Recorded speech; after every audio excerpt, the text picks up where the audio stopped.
Alrighty, just about to begin. Hell yeah. Hell yeah. Alright, sending out the social media reminders. Alright. Alright, we're good to go. Okay, cool. Well, okay, I got a question already, but, I think, it'll probably come up a little later, so I'm gonna hold that off for now until the stream is officially begun, but it is a Deadpool 3 related question, a film I saw right before the stream began. Oh, fuck! Yeah! Yes, I saw Deadpool and Wolverine, not versus Wolverine. Usually these superhero crossovers, it's versus. Oh, I guess not usually. I guess it was just the DC Extended Universe with Batman v Superman, Dawn of Justice. Great title, by the way. Oh, man, that was a great title. But, let's begin.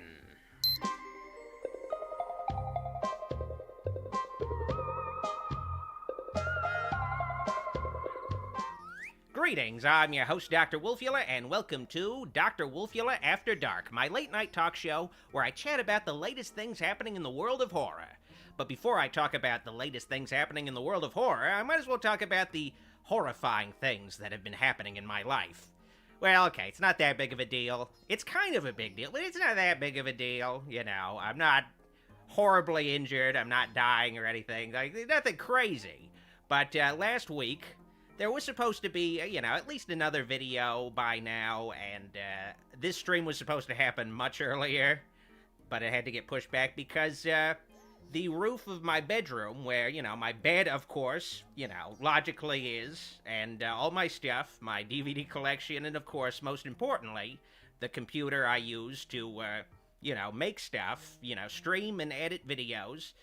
Well, the roof above my bedroom collapsed due to storm damage, but it didn't fully collapse. It's just basically cracked and bending over like a cheap prostitute. Like, the roof is coming down, but it hasn't fully collapsed. The only thing that's keeping it up is just some wooden planks just buttressing it up. But it's pretty much like the ceiling fan, for instance, is basically at eye level now. Like, it wasn't like that before, but it is now.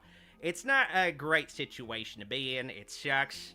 But hopefully I can get it fixed. Hopefully it's just put a new roof in.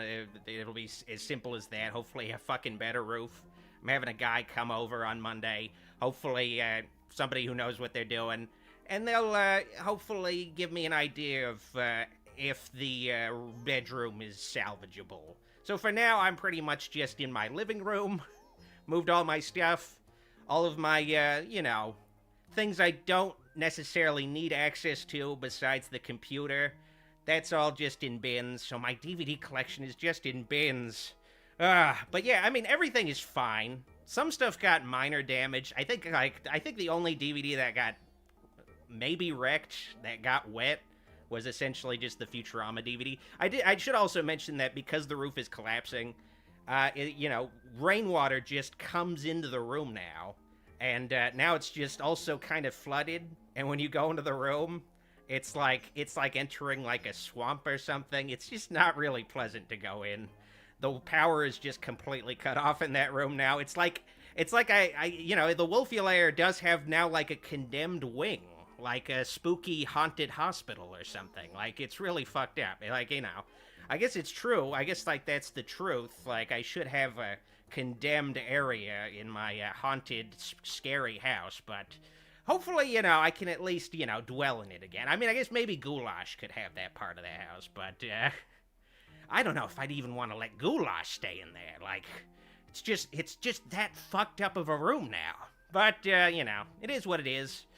But I will be making videos again very soon, and I will announce these videos now, the videos I've been writing, but not recording due to the, shitty situations that have delayed them slightly. Okay, so first video I'll be working on is my Olympic Nightmare review. Now, if you don't know Olympic Nightmare, it's mostly known as Fatal Games, an Olympic-themed slasher movie, so I'll be having a review of that very soon. It's a fucking crazy movie. It's mostly pretty much a softcore porno disguised as a slasher movie, with just an insane twist, too. But I'll also be doing a Godzilla -1 review very soon. and I'll also be doing a Winnie the Pooh Blood and Honey 2 review. All three of those videos have already been written. I just need to finally fucking record them. But just letting you guys know, at least I got some stuff teed up. At least there's gonna be some videos very soon. So keep an eye out, press the subscribe button, click the bell so you don't miss out on those videos when they go live. And finally, before we get to, the fun stuff of this stream, just want to let you guys know, I have a Madman live stream movie night with my Patreon supporters and channel members. Do a movie night stream every Sunday. So if you want to support the channel and get bonus movie nights every Sunday, click the link in the description, patreon.com/Dr. Wolfula. Madman 1981. Now, I haven't seen this movie yet, so I'm really looking forward to finally checking it out. All right. Now, let's just talk about the latest things happening in the world of horror. And I know Terrifier 3 got a trailer, but I still haven't seen Terrifier 2, so it'd be very disingenuous for me to comment on the Terrifier 3 trailer, when I still need to catch up on Terrifier 2 and make a video on it. So I figured, well, this was supposed to be the topic of this stream, but it got delayed, but I might as well do this topic anyway. The icebreaker of tonight's Q&A stream will be talking about Beetlejuice Beetlejuice, the upcoming Beetlejuice sequel, that I am personally really looking forward to. I have some doubts about it. I have some iffy things about it because it does scream as the typical legacy sequel kind of dealy, where it's like, yeah, we're just, this was a popular movie, and we're going to give you guys a sequel, just purely out of nostalgia. But at the same time, it's got Tim Burton back. It's got Michael Keaton back, most importantly. And, besides Alec Baldwin, Jeffrey Jones, and unfortunately Gina Davis, all the cast is back. And if you don't know why Jeffrey Jones, well, if you've somehow missed out why Alec Baldwin is not involved in this movie, I don't know how that happened. But maybe he'll still make a surprise appearance. Who knows? But Jeffrey Jones, he was caught taking photos of little boys in states of undress. So it's understandable they didn't really feel like calling him back. So it's heavily implied by, like, the first trailer for Beetlejuice Beetlejuice that Jeffrey Jones is fucking dead. Like, he's dead to us. Like, he's not coming back. Like, he's, like, dead to the point where he's not even gonna come back as a fucking ghost. He's just that dead. He's in purgatory. We can't even, like, reach him through a seance. He's just that fucking dead. Now, Beetlejuice 2 has been a sequel in development for a long time, since I'd imagine, since the first movie came out. It's been in development hell for, like, nearly 40 years because, of course, Tim Burton was just never really interested in making a Beetlejuice sequel until now, I suppose. Originally, the closest sequel that got off the ground with Beetlejuice 2 was Beetlejuice Goes Hawaiian. And obviously, Hawaiian-themed Beetlejuice sequel that was most likely going to be direct-to-video when, like, that was, like, a huge emerging industry where it's like, all right, this is a popular movie. We don't see it making much money with a sequel at the box office, so, we'll probably make some decent rental sales. We'll make Beetlejuice Goes Hawaiian. I remember Kevin Smith was offered either Superman Lives or Beetlejuice Goes Hawaiian, and he chose Superman. Both movies just didn't end up happening, of course. It's a cursed time for Warner Brothers, and ironically, Superman Lives was going to be a Tim Burton Superman movie, which, is just this fucking stupidest choice for director for Superman. Like, just insane. I mean, he did Batman, but that made sense. Like, I don't know. I guess I shouldn't really box Tim Burton in, but I feel like anytime he goes outside his comfort zone as a director, usually, it fucking sucks. And it feels like, him going back to Beetlejuice with, Beetlejuice Beetlejuice, which, I question the title of the film. I don't know why they couldn't just call it Beetlejuice 2, outside of making people afraid that, yeah, this is a sequel. You need to see the first one.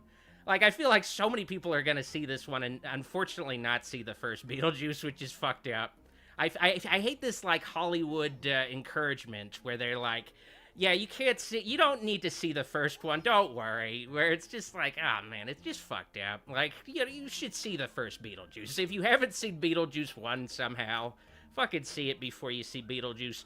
Beetlejuice. God, it's such a fucking confusing title. But anyway, I feel like Tim Burton going back to Beetlejuice is him like trying to start a Burtonaissance, I suppose, where it's like, all right, I've been like kind of fucking things up with Alice in Wonderland and some of the other Disney things I've been doing. I need to go back to my roots, and hopefully he like recaptures the spark. I mean, he got a lot of people into Wednesday, so hopefully Beetlejuice gets Tim Burton back on track as at least the director you go to when you want some merchandise at Hot Topic. Hopefully at least, because it's been a while since I've seen a new Tim Burton thing. You know, having new merchandise being sold at Hot Topic. It's always his legacy stuff. We need more Tim Burton merch. Come on. We got to make it happen with, I guess Beetlejuice doesn't count, but whatever is after Beetlejuice. Now, I'm going to be talking about the trailer of the film, which I have. Oh my God. Did I really close out the trailer? Man, not a big deal, but now I got to go back to the trailer. I got to go open it. I opened it with the wrong app. Man, I had it open, but for some reason it was closed. Oh, God! And it automatically opened. Oh, God, that scared the shit out of me. All right, okay, we're going to be talking about the Beetlejuice trailer. Now, I'm going to be watching the trailer and, like, stopping it frequently to comment on things about the movie so far. Now, that might be a little jarring, constantly stopping and starting, but if I played the trailer in its entirety, nonstop, then YouTube would just assume automatically that I somehow got a copy of Beetlejuice 2 and am streaming it to you guys. And they'd be like, okay, now you can't stream at all for 3 months. So, fuck you, by the way. Like, oh, man. It sucks streaming stuff on YouTube. You got to be super careful unless it's a video game. And even some video games can get you in trouble. Unless it's a video game or you're just talking. Like, it sucks. Yeah, All right. Now, something I want to comment on right away is the boarding school setting in this opening of the trailer. It really feels like they're trying to, like, maybe trick people into thinking this is somehow related to Wednesday, or to, like, get people at least in the headspace of Jenna Ortega, Tim Burton, at a boarding school, dressed up in, like, a Harry Potter uniform. Like, whoa, like, I gotta check this out. Like, maybe it'll have something to do with Wednesday or be like Wednesday, which I feel like might end up, like, I don't know, misleading some people who are just, like, into Wednesday, I suppose. But hopefully it gets more Beetlejuice fans this way. When you're all dry. Now, I feel like maybe they could have got a little more creative with this opening gag, this prank, but, I guess a sheet ghost, I guess it's scary to somebody. I don't know who would be scared of a sheet ghost, but, Empty voids in your life? We'll see who gets the last laugh. But her character in this already seems like it is just Wednesday, like, which, it's not a big deal, but I do feel like, I don't know, it's a little bit of a rehash. Like, it would be nice to maybe see... It feels like it would have been nice to see Jenna Ortega's character maybe be a departure from her mother, Lydia. But instead it just seems like, yeah, she's Lydia again. She's like counterculture, goth chick who doesn't respect authority or anything, which, made sense because her Lydia's parents were like such fucking stuffed shirt, what's the word, yuppies. They were stuffed shirt yuppies. Like, she didn't want any part of that. But, like, her daughter is also... much like her, but it seems like her daughter doesn't want anything to do with her. Like, what? It feels very forced legacy sequel in that way, where it's like, okay, here's Lydia again, but played by Jenna Ortega. But I do like the fact that they went back to the original location. At least it looks like the original location. I think it's safe to say. Same church, it seems like. Really going to be nice to see all these years later, seemingly untouched by time. And I guess they were like, well, the house isn't goth enough. We need to put it in some fishnets. That'll make it goth. Alrighty. Now we're talking. We gotta have, like, the Stranger Things, E.T. the Extraterrestrial bike scene, because that'll really sell it as, like, a legacy sequel, make you thinking of the 80s, when people People used to ride bicycles in the 80s, so it gets people in an 80s mindset. Unfortunately. She's a legend. It feels a little sort of like Coraline. I feel like we're probably not going to see that, like, YB-looking dude at all through the rest of the movie. I feel like he's just going to be there for Lydia to talk to offer some exposition about her mom, and that'll pretty much be it. But I do love the look of the movie. I will say that. I might question the narrative directions they might be going in based on the trailers. I want to mention again, it is just based on the trailers, but I do like the look of the movie. Like, this might not be a model. This might not be like, like, it looks like a miniature, though. It looks like the miniatures that are up in the Dietz family's, like, attic. Like, it's one of those things where that's the cool thing about the original Beetlejuice, is they really made you question what was a model and what was like the real actual set and locations. Like, it was really done well. I do like doing a decent job of recapturing the look and aesthetic of the original film. Now, something I do want to point out, though, I don't like the fact that Lydia looks the exact same as she does when she was a teenager. I know, she'd probably still be goth and alternative, but, like, she dresses the same way, has the same hairstyle. Like, it feels like one of those things where it's like, all right, we need to tell you guys that, we need to make it clear that this is still Lydia. She does look really good. Like, she does look really good. She, has aged really well, but at the same time, like, I don't know, have her, like, dress a different kind of goth style. I mean, I don't know, maybe even make her dress like she did in the cartoon or something. Like, I don't... And it's also like, oh my god, okay, I gotta. We also, okay, not only does she look the same, but we need to make sure, it is Lydia. We have like a photo of her, just in case you forgot what she looked like in the first movie. It's also kind of creepy that Beetlejuice just has like a photo of Lydia on his desk. It's a little creepy. I don't know. Where do you get that photo?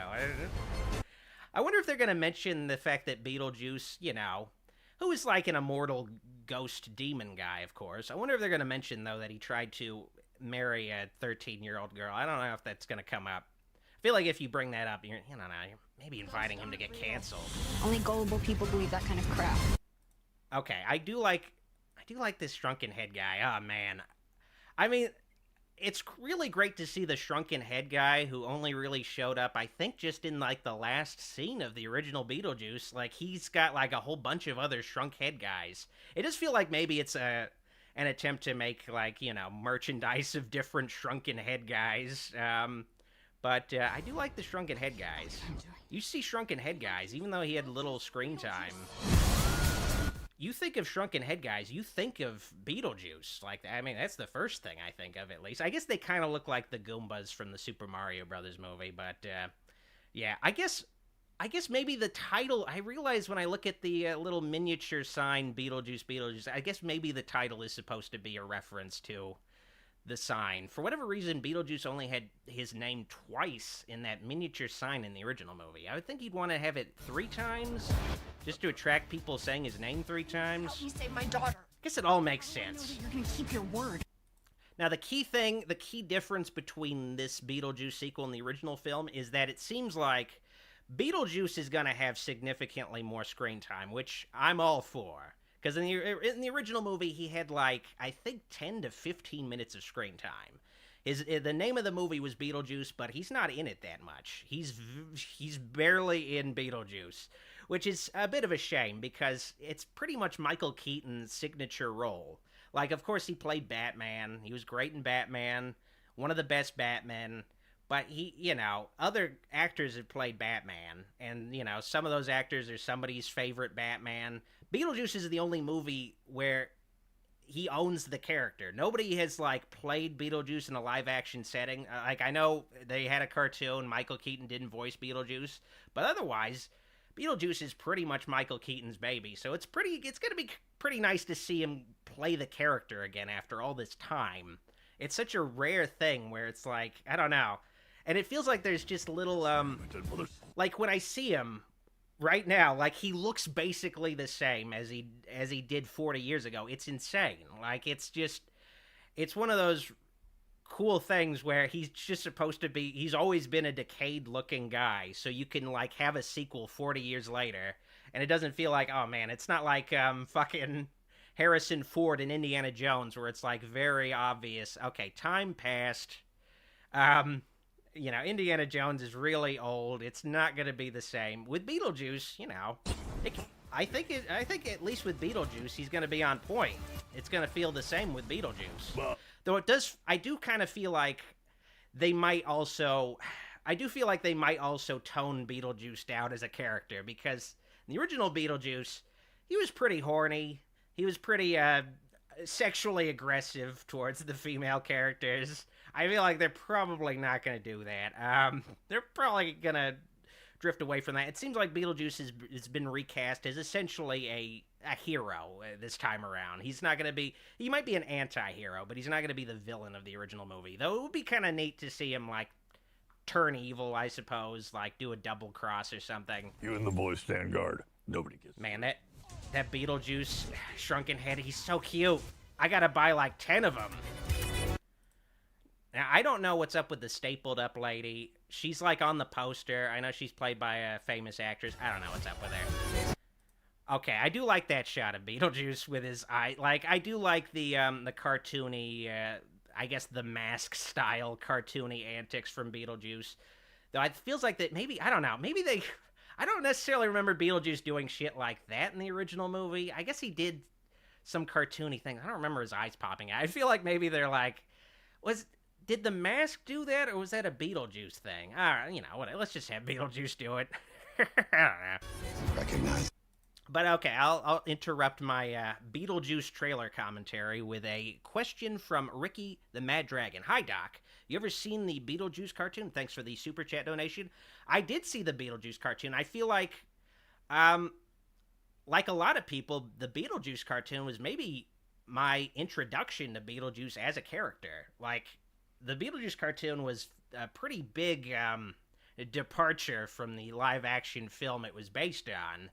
So I feel like the Beetlejuice cartoon maybe misled some people about what the Beetlejuice movie was going to be like, where, the Beetlejuice cartoon is like, all right, well, you have Lydia, she's teamed up with Beetlejuice. You remove Alec Baldwin and Gina Davis's characters completely. You get rid of all that shit, and it's just Lydia going on adventures with Beetlejuice, which doesn't really line up with the ending of the movie. But it's a fun cartoon. But it definitely not really the best, I guess, representation of what happened in the original Beetlejuice, where you're like, oh, Beetlejuice tried to marry Lydia, this little girl he went on adventures with in the cartoon show. All right, okay. Also, there's not a lot of Beetlejuice in it. Also, he's really fucking horny. Damn, he's like super horny for a dead guy. Holy shit. Man. For my life or afterlife. Oh, and I should mention, okay, I think we saw a shot. I didn't mention it. I kind of got sidetracked, but okay, let me I might start like skipping through the trailer, but okay. Fucking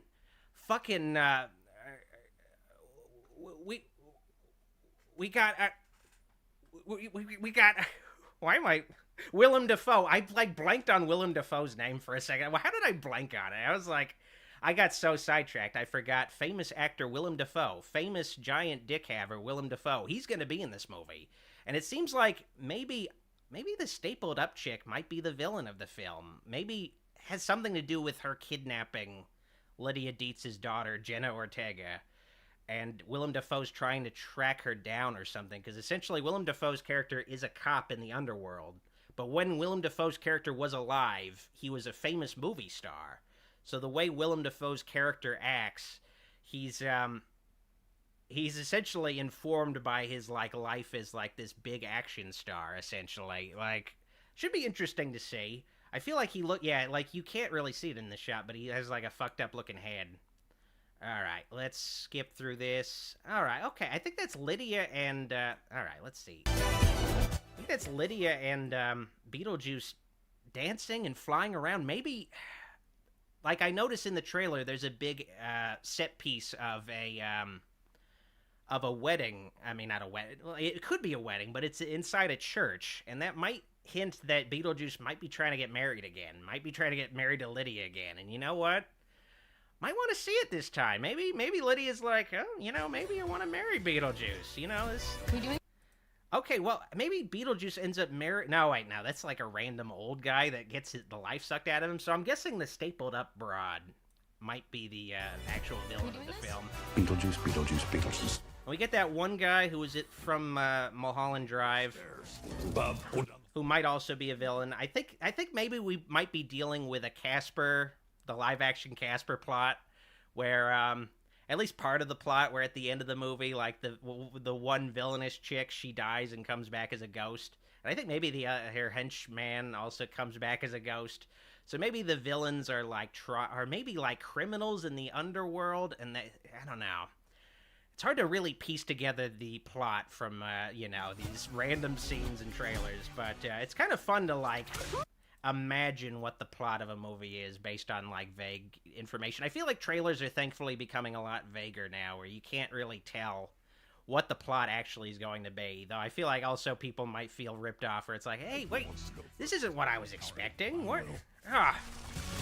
See, I'm willing to do the work. Yeah, there's definitely a wedding aspect of the plot, and it looks okay. Yeah, like Beetlejuice and Lydia are on top of the cake, so it's definitely going to have some kind of plot where Lydia and Beetlejuice get married. Hopefully they don't just rehash the plot, because I also noticed they have, like, you know, the Saturn moon scene again with the sandworms from Dune, which is like very, you know, I guess it's kind of cool because they're going to use stop motion for the sandworms again, but at the same time it's like, you know, we saw this sequence in the original movie. It just feels a little too much like, I'm afraid they're just going to like, all right, you remember the crazy Saturn moon scene from Beetlejuice? We're going to do it again. Maybe it'll look a little, I guess, better, but I don't know. I want to see new stuff. I want to see new stuff in this world. Fears. There's nothing harder. You know, maybe Catherine O'Hara's character will end up marrying Beetlejuice. Hopefully that ends up happening. Oh man, we got to see the Luna Ghost inflation with Beetlejuice. Okay, I hate the fact that they have like an inflation scene in this Beetlejuice sequel, because gonna be a lot of fan art of that. Oh no. What the Now, I hope Beetlejuice does say fuck. Hopefully it isn't censored, funnily, in the movie. Like, hopefully not. You can have at least one fuck. There's a special occasion, but right now with like a little pride. Now, I don't like this next part. Like, I don't like... Like, it does look reminiscent of the effects, but I don't know. Part of me feels like this is CGI trying to look like a practical effect. I don't know. It looks very, I don't know, very uncanny. It does look reminiscent of when the Alec Baldwin and Gina Davis like fucking morph in The Office in the underworld, but I don't know, it looks skimpy, yeah. But yeah, that's Beetlejuice's trailer. I am looking forward to the movie. I'm just kind of, you know, afraid that it might just rehash stuff, and that it might just be, I don't know, more of the same with Beetlejuice, which might not be bad. Like, I do want to spend more time with Beetlejuice. I think he's a cool guy. Like, he does some iffy things, but he's, like, really cool. I'm just hoping, doesn't have, like, a plot that ends up making me kind of not like Beetlejuice that much. Hopefully not. I'll definitely still be seeing it no matter what. I will be fucking in the theater opening night seeing Beetlejuice, and hopefully I can get fucking Goulash to finally review the original Beetlejuice and get a review of this fucking sequel out soon. Dear Lord, I gotta get fucking more Goulash videos. Damn it. Okay. But, you know, I've been chatting about Beetlejuice quite enough for one night. Let's move on to the Q&A. Now, I will be talking to you folks at home. Ask your questions, I will answer them to the best of my abilities. To the best of my abilities. TJ Walker says, remember sandworms? I remember. I feel like, I kind of wonder if the sandworms in Beetlejuice were influenced at all by Frank Herbert's Dune? Because I guess Beetlejuice came out a few years after the David Lynch movie, so maybe possibly they're like, let's put sandworms in here somewhere. It's very, I don't know, it's very coincidental that Beetlejuice and And Dune, also there's a new Dune movie came out along with a new Beetlejuice movie. It's kind of crazy. This is actually a big year of legacy sequels. I saw Gladiator 2 is coming out. There was like another one. I'm trying to remember it. I guess Gladiator 2. I know there's another one. I can't fucking remember it though. Legacy sequels in general. Big lately. Big lately. Way Cool Dude asks, is Goulash lazy? I guess I have him do other tasks that do take up a lot of his time, but to me that's no excuse. I mean, I do have him do it on, and maybe I go a little too far and I make him do a little too much, but there's no excuse for not keeping the masses entertained. There's no excuse. I know I have him working in the mines 18 hours a day, and then I have him, pretty much programming my death machines another 3 hours, but he has like an hour window every day where he could be making videos, and he just doesn't do it. It's just fucked up. Fucking hate it. Oh, yeah, Sailor Mercury says Twisters. Okay, yeah, that was the other Legacy sequel I was thinking about, which is in theaters right now. I actually considered seeing Twisters instead of seeing Deadpool and Wolverine, and part of me feels like maybe I'd be more into Twisters. I don't know, because I did see Deadpool and Wolverine today, and I did like it. I thought it was fun, but at the same time, I feel like maybe I've seen between 50 to 100 superhero movies at this point. I feel like I haven't seen that many tornado movies, so part of me was thinking maybe, I don't know, yeah, it should see a tornado sequel. I don't know, I'll see some fucking some Twisters for once. Maybe Deadpool and Wolverine can wait. But I did enjoy Deadpool and Wolverine. I thought it was really fun, really entertaining. I did notice a running theme of Deadpool's humor, I guess in general with the series, is him being like, my dick is getting hard. Oh, or saying like, I want to suck Wolverine's cock. Like, just like out of pocket, like horny shit. I guess sort of like Beetlejuice, I guess, but gay. I did notice that was like a running theme. But let me see here. And they also have like, they made Xbox controllers of Deadpool and Wolverine with like asses, and they made fleshlight-looking Deadpool and Wolverine popcorn buckets. Like, it's very it's an interesting, I guess, approach. It's an interesting approach. I think the kids will love it. I know it's R-rated, but there's lots of kids in the theater seeing Deadpool and Wolverine. Riker Blade asks, are we going to get a review of Late Night with the Devil? I already reviewed it. I reviewed that film when it came out. It was, unfortunately, the reason why you missed it was because it was a bonus review at the end of my Ghostbusters Afterlife video. So just go to the Ghostbusters my Ghostbusters Frozen Empire video, I should clarify. So go to that video, and there's like a 10-minute review of Late Night with the Devil. I guess spoilers, I really liked that movie. I thought it was a shame it had the unnecessary AI images. I don't know why they needed to have AI images of just drawings, but besides that, I thought it was a great movie. And check out that video if you want to see the rest of what I think. All right. Oh, I got a super chat from Nicole L. What new horror movies are you looking forward to? I guess I'm looking forward to Alien Romulus from Fede Alvarez. That looks pretty interesting, even though it does seem like, it's just the original Alien again. Based on the 2 trailers I saw, it didn't seem like there's a lot, to separate it from other Alien sequels. There isn't like, this is what really sets it apart. So it feels like it really does need to just be a really strong story about xenomorphs. It needs to be really something that does some interesting things with those fucking xenomorphs. Otherwise, it could feel like, I've seen this movie like so many times already. It's definitely evoking the original Alien more than it is evoking, of course, Aliens. And maybe it could also be evoking Alien Cubed. But I'm looking forward to it. Besides that, I'm trying to think of, like, trying to think of another one that's coming out this year that besides that, because the Beetlejuice doesn't really count as a horror movie. And I know Terrifier 3 is coming out this year, but I don't know. I feel like that's maybe not really my thing as much. I know a lot of people are into it, but I feel like that's not totally my thing. Though maybe I was gonna say maybe Beetlejuice 2 will change my mind about Terrifier. Maybe Terrifier 2, when I finally watch it, I'll be like, I could fuck with Art the Clown. I guess we'll see. But so far with Alien Romulus, it feels like the concept is just, there's like this dystopian world, and the characters are trying to leave it, and I guess their plan, based on the vague trailer, is just, they go to this abandoned ship and try to, like, I guess steal some shit from the ship, like just try to strip it of parts or like any valuables on the ship or whatever. And of course, it has xenomorphs on it. Oh boy.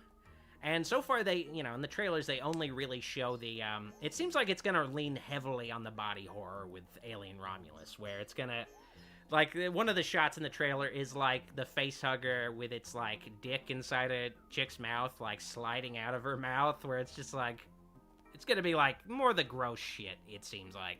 It seems like, and I'm saying it seems like a lot, I realize that, I'm trying to stop it, but it seems like the xenomorphs might not even be in the movie that much. There might only be one, and it might only be briefly there, like in the original Alien, so I guess we'll see how that plays out. They didn't have a lot of that fucking xenomorph at all. It'd be kind of funny if, like, the next Alien movie was directed by the guy who directed Evil Dead, Evil Dead Rise. I already forgot the name of the last Evil Dead movie. I was like, what was that? It came out last year? I liked Evil Dead Rise, but yeah. It didn't really stick with me all that for a very long time. It didn't have a long-lasting. It didn't stay with me like even the 2013 Evil Dead did. But hopefully we also get some more Evil Dead soon. Hopefully we don't have to wait 10 years for new Evil Dead stuff. I know it's not the same without Ash, but I feel like the idea of these zombified demons is a cool concept. I do feel like, I guess it can get really repetitive with Evil Dead, though. Especially if you don't have, like, a running storyline, when it's always like, alright, this is a new character. They open up the Necronomicon, or Naturum Demonto, or whatever the fuck it is. They open it up, they play like a tape, and the Deadites are on the loose again. It can get easily repetitive. So, I don't know. Hopefully they can figure out something where, I don't know, there's a little bit more longevity with Evil Dead, where it isn't just, alright, it's this idea again. Hopefully, yeah. 223-5T says, agreed on Evil Dead Rise. Enjoyed it, but didn't stick in the ribs. Yeah, it was a really cool movie. I feel like what let me down was just, I suppose, just the final act. And also, I guess, the other thing that let me down was just the limited space that you're in. Where it's like, okay, this is cool. You're in, like, a high-rise apartment this time around. But you mostly just spend time either in the main apartment or in the parking structure. You don't really, it would have been cool to, like, okay, we gotta, like, go outside the window, some kind of fucking, we gotta go outside the window and try to, like, climb down into another window and try to escape this place and see the Deadites spreading around the apartment building. It felt like it was very limited by its budget. It seemed like it probably had a streaming budget. They were like, this is good enough to release, in a theater. And, it was, but it did feel like they didn't fully realize the potential of it. It felt very limited, where it was pretty much like an even more limited environment than, like, the cabin that we're used to. Beavis says, the Evil Dead 1981 had a whole bunch of different locations. Did it? Or is that, like, an ironic thing? Because it had, like, the road, and it had the cabin, and it had, like, the, the woods. My thing is, like, well, my issue with, I guess, with Evil Dead Rise, though, is just, it would have been nice to just see them spread out throughout that apartment more. I don't know. It just would have been nice. See them more vulnerable and just see a lot more deadites. Like, I don't know. It felt like such an empty apartment. Well, I guess that they had to... It felt like a forced plot thing where they were like, oh yeah, this apartment's gonna get condemned soon and, like, wrecked. And there's only, like, a few people still living in the apartment. But it felt like, okay, well, we need to explain why there isn't a lot of people in this apartment and why they're not going around the apartment that much. I don't know. It would have been cool if it was just, like... There was just so many deadites, but I guess they just didn't have the budget to do that.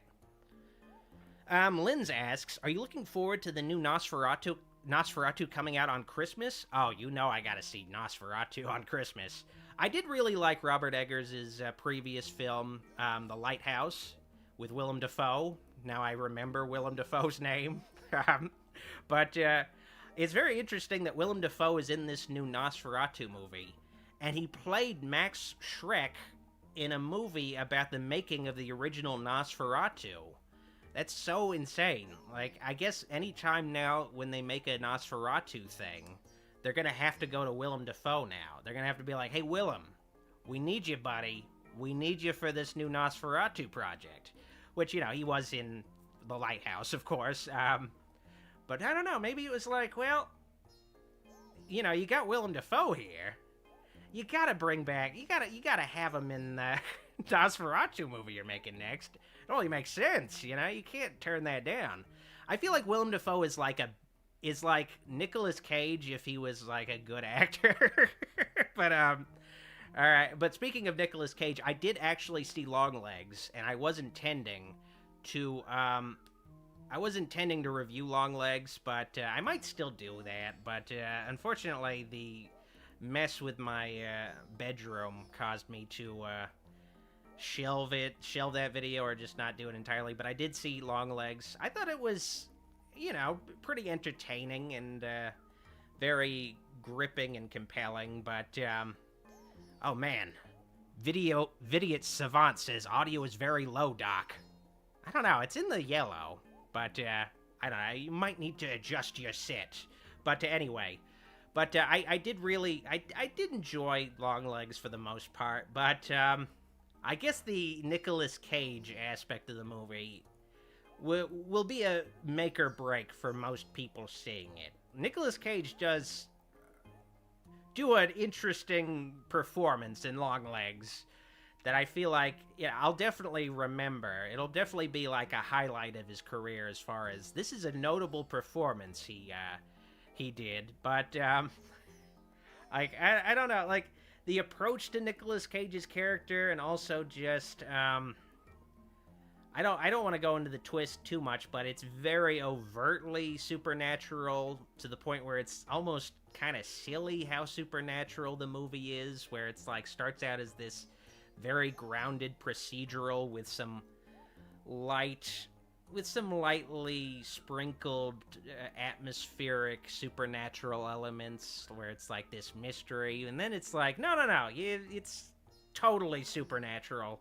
It's gonna be really iffy. It's gonna be very iffy for some people seeing it, especially when you have a movie like Longlegs, where most of the people who are gonna see it right away are, they see any Neon or A24 movie that comes out, and they're like really set up to, appreciate that kind of movie. They're like, they've trained themselves to appreciate, a really weird movie like that. And then you get to, like, the next week of the movie is out on, the next week where, like, people have experienced word of mouth surrounding the movie. They're like, okay, I gotta see Longlegs. People are talking about that movie. And then they see it and they're like, the fuck was that?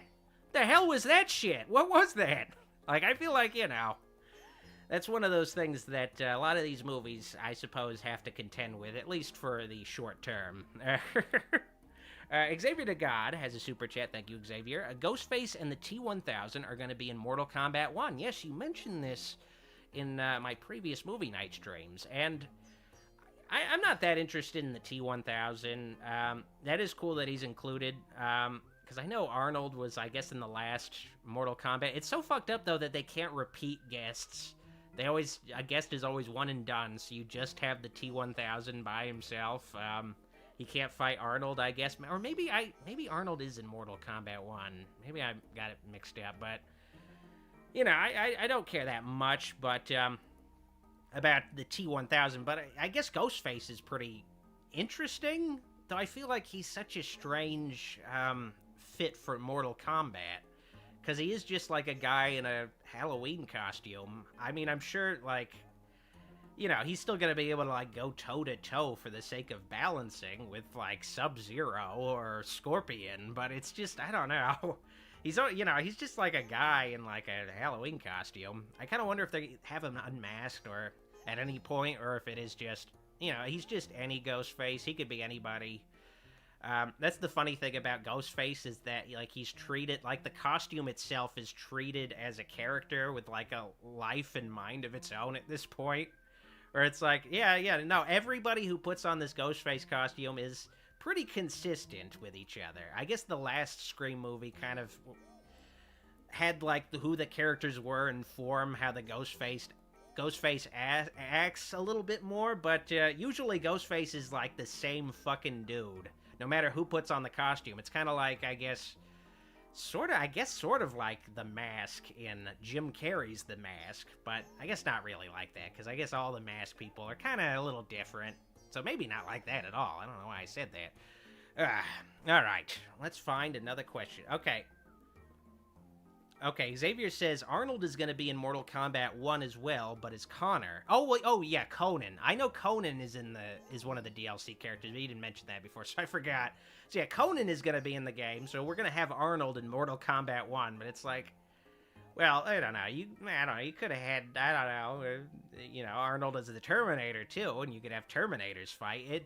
It's one of those things that really disappointed me when they had Freddy Krueger in just Mortal Kombat 9, and then the Mortal Kombat 10 it had Jason but no Freddy. So you can't, you know, act out your slasher video, like your slasher fighting game fantasies at all by having Freddy and Jason fight. You could have, like, Jason and Leatherface fight, but they're really missing out on a great opportunity with Mortal Kombat, or even a spin-off game like Injustice, by licensing all these horror characters. Warner Brothers has the fucking money, like, licensing all these horror characters and making, like, a horror fighting game. It would be nice to see, but it still hasn't fucking happened. But yeah, Xavier has another super chat just saying, Arnold will be in Mortal Kombat 1 as Conan the Barbarian. Yes, thank you for that. But, Joseph Schenkenfelder says, Doc, are you going to review the X trilogy? I was meaning to see Maxine. I've seen all the other X movies. I've seen X and Pearl, but I haven't seen Maxine yet. That was a movie I was intending to cover on the channel, but I had the issues I did with my roof situation, so I didn't end up seeing Maxine. The plan at one point was, well, before things got bad was, well, I'll see Longlegs, and then I'll see Maxine, and I'll do a review of both movies. But that just didn't end up fucking happening, unfortunately. But maybe it's for the best. Maybe I'll do a video just on all three of the X films, and I'll just save watching Maxine for when I have the opportunity to. I really liked X quite a bit, but I really liked Pearl a lot more, just because it felt like fully its own thing. Like, just a unique story, just, like, not as much of a horror thing. Like, with X, it did look like a very convincing spiritual successor to Texas Chainsaw Massacre, the original film.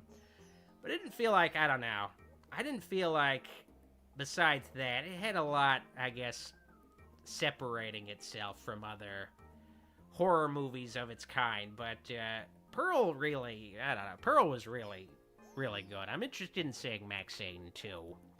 Alright, let's find another question. Jaden asks, okay, Hello, sir. Will you review the sequel to the Winnie the Pooh horror movie? Don't worry, it's so much better. I already saw that movie, and I guess I don't know, I wouldn't say it's so much better, but, I guess it's better. I mean, in my video, which has been written, because, yeah, I am reviewing Winnie the Pooh Blood and Honey 2. In my video, I'm, like, not totally sure if I could say it's better or not. Where it's like, yeah, they spent a lot more money on it, but some things are just really weird. I feel like Winnie the Pooh, I guess, technically is better looking in the movie. Well, I guess is technically able to, I guess, move his eyes and face a bit more, but he doesn't look like, even resemble Winnie the Pooh anymore. Like, I don't know. Like, there's just, and, like, characters have been, like, the guy they got for Christopher Robin is also not as good, and the guy in the first Winnie the Pooh Blood and Honey was also not good, but it's like, I don't know. I don't know, there's like questionable things. There's questionable things with Winnie the Pooh Blood and Honey 2. It is a more expensive movie with a lot more kills, and it is more entertaining. Well, I guess I have mixed feelings about that too. It has, like, lots of the same problems, but I guess it has more kills, and it has some very entertaining kills. It has some creative kills, but it also just feels like, I don't, I'll save, I don't know, it's been a while since I even saw the movie, so I'll unpack it all in my upcoming video, but I don't know, it's just, yeah, I'll just answer your question now. There will be a Winnie the Pooh Blood and Honey 2 video soon. It's pretty much all I need to say on that.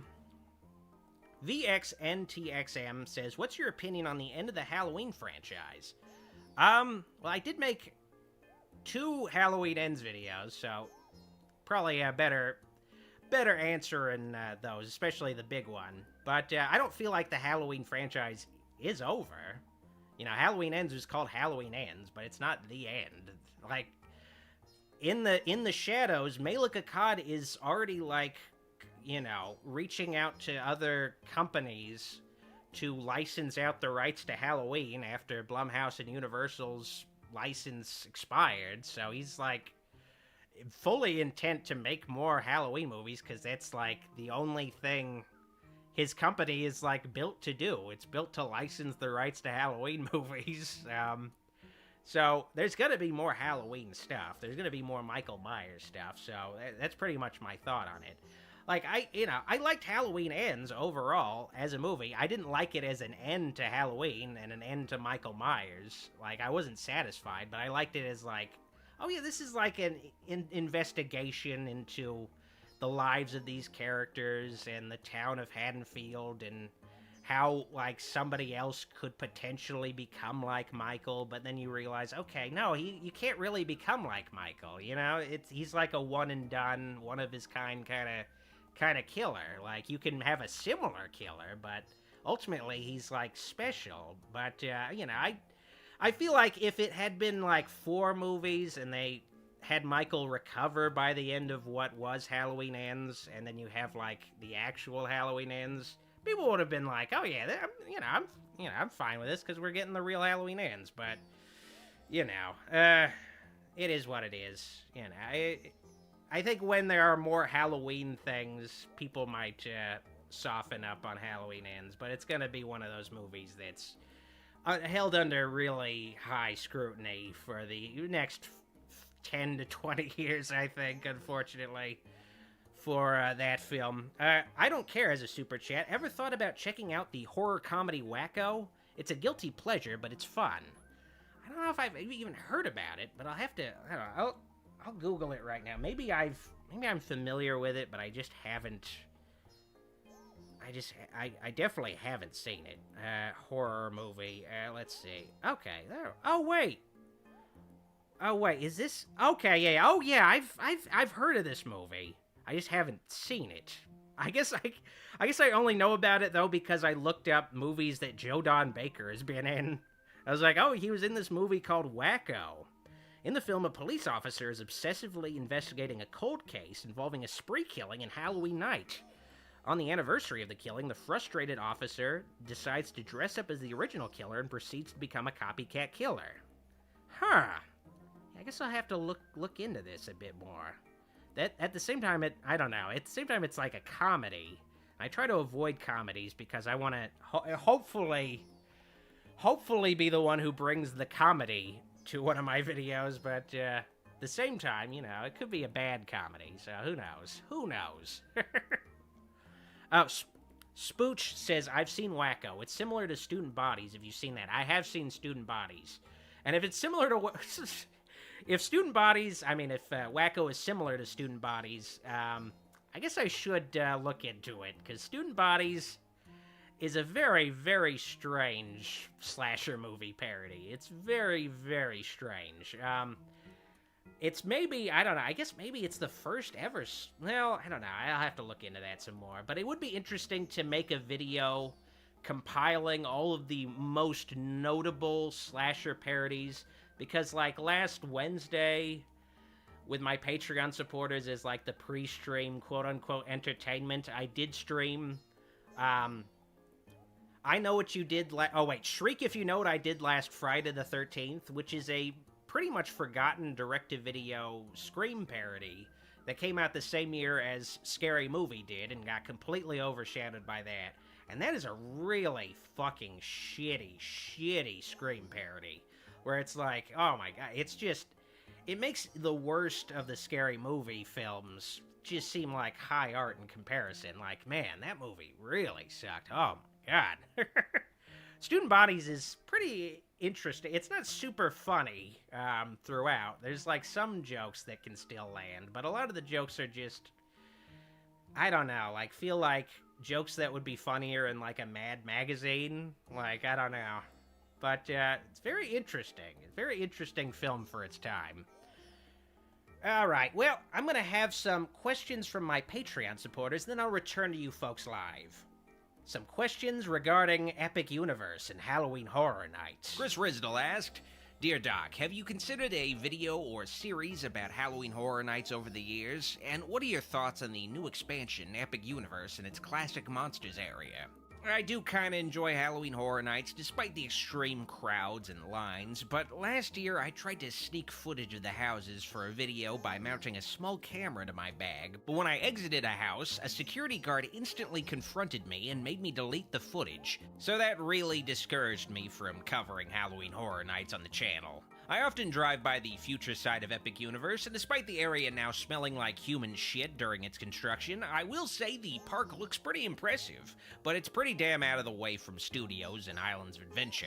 Like a 15 to 20 minute drive away. I'm happy they're putting a Universal Monsters area in the new park, but I still think they didn't need to get rid of their Monsters restaurant and snack stand at studios for the sake of more Minions bullshit. Matt's little sister 55 asked, Did you see the new Epic Universe at Universal Studios for the Dark Universe? And if so, what are your thoughts? It looks cool and ambitious. It's the one thing about Epic Universe I'm really looking forward to, but it could easily become something like Galaxy's Edge, where it's a theme park area of something you love that's not quite the thing you actually love. There are some great homages to the classic movies, with even a character like Pretorius getting recognition in the park, but it also looks like they're modernizing a lot of the aesthetic. Some of the designs look questionable, where a character like Dracula looks like he could join the Avengers. And why doesn't the monster wear a shirt? It's still in the conceptual phase. I just hope they don't misrepresent the monsters to try to sell them as superheroes again.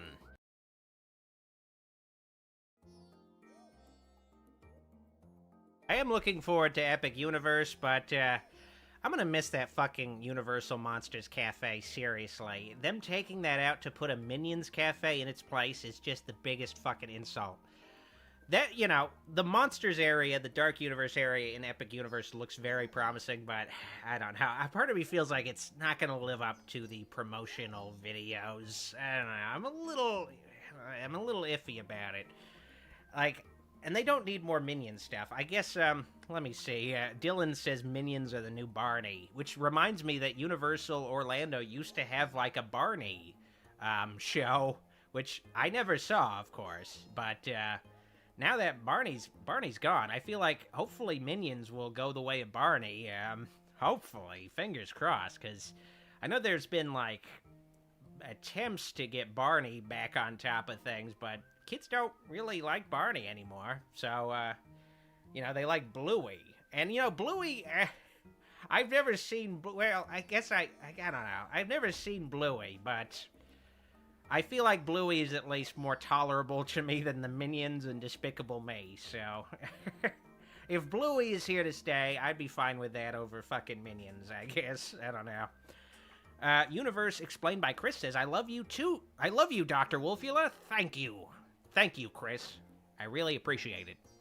All right. Lou Bliss asks, hey, Doc, how do you feel about the new DC logo based on the classic logo from 1977 to 2005? Now, did they recently update the logo, or are you just talking about, because I didn't really see that they have, like, a new logo. I do miss the old shield with the DC on it with the stars. Let me see if they, like, I don't know. Let me see if gave us a brand new DC logo. It's okay. I guess they did. All right. Okay. All right. That looks fucking sweet. Because I know there was, like, a licensing issue that prevented them from using the classic logo with the stars because DC Shoes copyrighted or trademarked or whatever having a logo with DC and stars on it, so DC Comics couldn't fucking use it anymore. But it's pretty nice to see your DC back with its classic logo. That's the logo I fucking loved. So things are looking up for DC now. They got their logo back. I mean, they maybe need to figure out the movies too, but, you know, baby steps, they got the logo back. They got the logo black. Lubla says, yes, in the Creature Commandos trailer. I did also see the Creature Commandos trailer. And, I feel like, I don't know, I didn't even see James Gunn's last show, Iron Patriot, Steel Patriot, American Hero, whatever the fuck that character from Suicide Squad was. I didn't even see that, so I don't know if I'll see Creature Commandos, but I guess we'll see. Admittedly, I haven't had any streaming subscriptions in like a year or more, maybe. I just don't stream anything anymore, like maybe I used to. I just have like such a backlog of physical media, and I just have grown to love going to the movies so much more. Sailor Mercury says Peacemaker, of course. How could I forget John Cena as Peacemaker?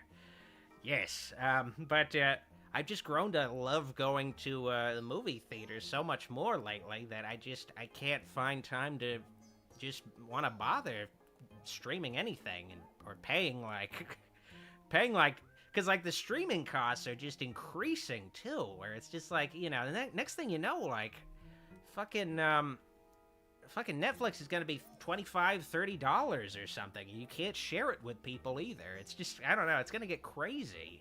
So I don't want to, like, I don't know, be a part of that where it's just I gotta pay I gotta pay top dollar for something I might not end up using that much either. I don't know. And also where you don't have you don't know necessarily what you're gonna have streaming. Like 1 month you might have, oh, this is a great show I've been enjoying, and then the next month, oh, okay, it got taken down and it moved to another streaming service. Fucking great. This is awesome. Fabulous. Fantastic. I love this. Like, I don't know. It sucks. I remember getting burned when the Fear Street trilogy came out.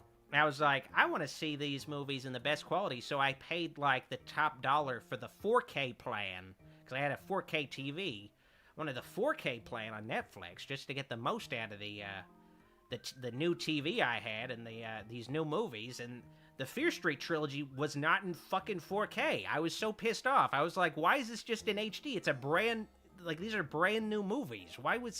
And maybe by now it's in 4K, but yeah, that really pissed me off where I'm like paying for the 4K plan and some of Netflix's new content was not in fucking 4K. It was like really annoying, like just brand new movies. It was just bullshit. Ugh. Spooch says Tubi is the best streaming service. I don't know. I do appreciate Tubi, especially to be able to like track down some really questionable horror movies of really, really questionable quality. I do appreciate it for that, but I feel like, I don't know, I end up using Pluto TV a lot more, just because it lets me at least simulate the old days of just channel surfing, just like finding a channel, and like I don't know, I guess the biggest aspect of Pluto TV that's not so great is the constant ads, where I do like watching unsolved mysteries on Pluto TV, which I guess is also on Tubi, but like every 5 minutes on Pluto TV, it feels like they play like 3 minutes of ads or something. Like that's super annoying, but oh well. Gavin Elrod says you could use a VPN. Are you talking about like streaming? Like, I don't know what I have a VPN, but even then, I don't know. I don't really use it for. I don't really use it at all for streaming.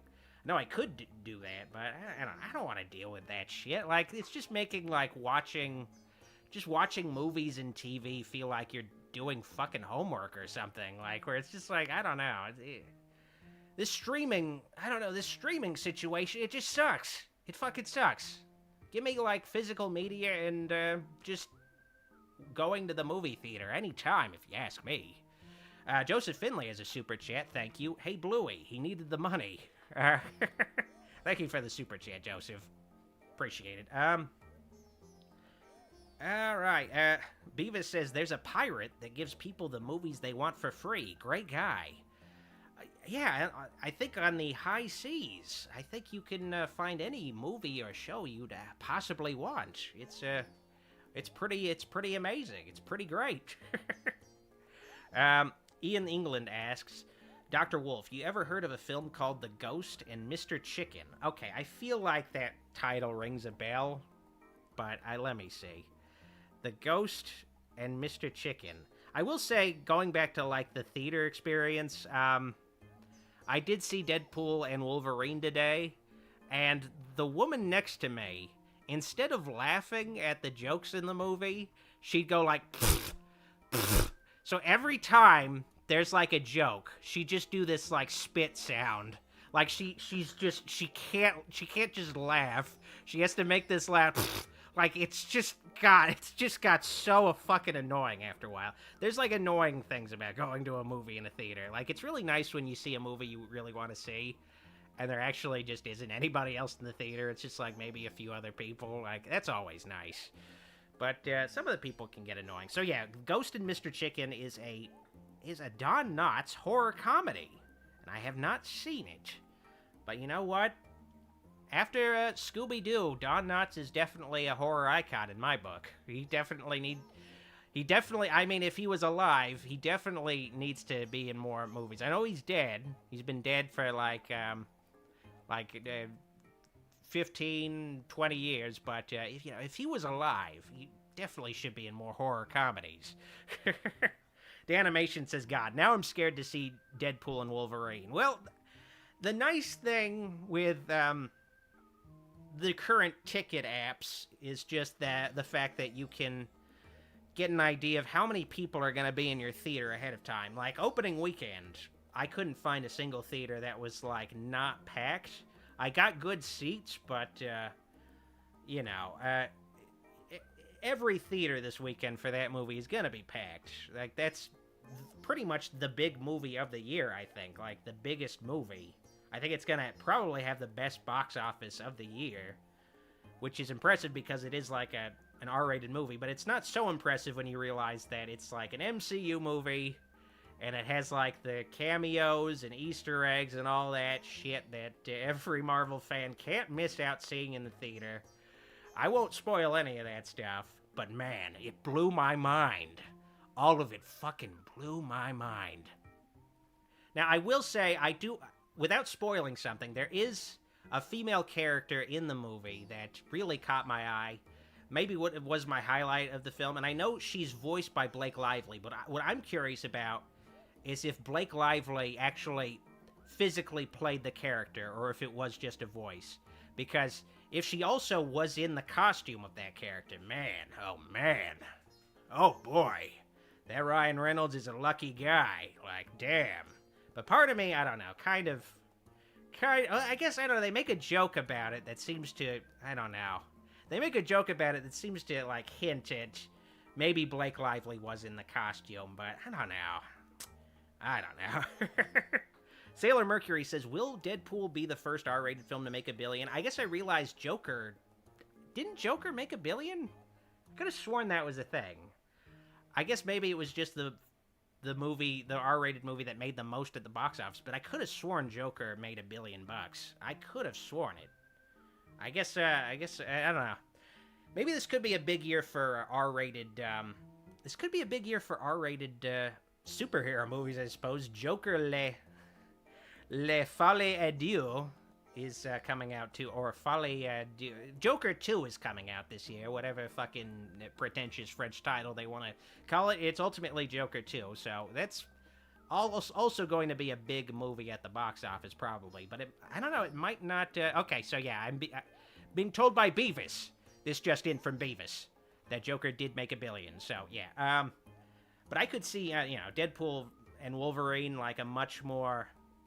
And, like, Joker is really mainstream, but Deadpool and Wolverine with, like, all the celebrities packed into it, and Wolverine and Deadpool, like, just being even more mainstream, like, it surpassing Joker. But who knows, because Joker was pre-pandemic, whereas this movie is, like, post-pandemic.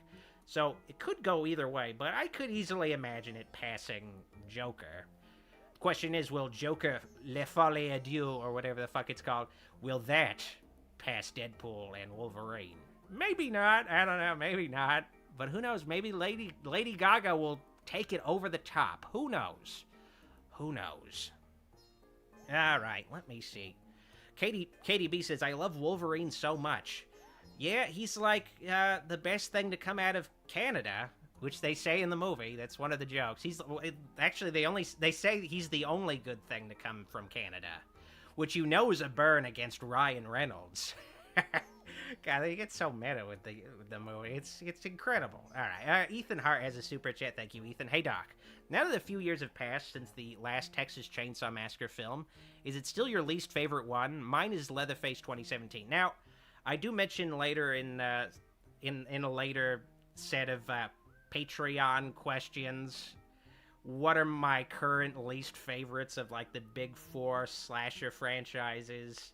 And yeah, like, just based on recollection alone, because I have not revisited Netflix's Texas Chainsaw Massacre, just based on recollection, like, it's still my least favorite of the Texas Chainsaw Massacre movies. Like, I don't know, I just remember it sucking so much.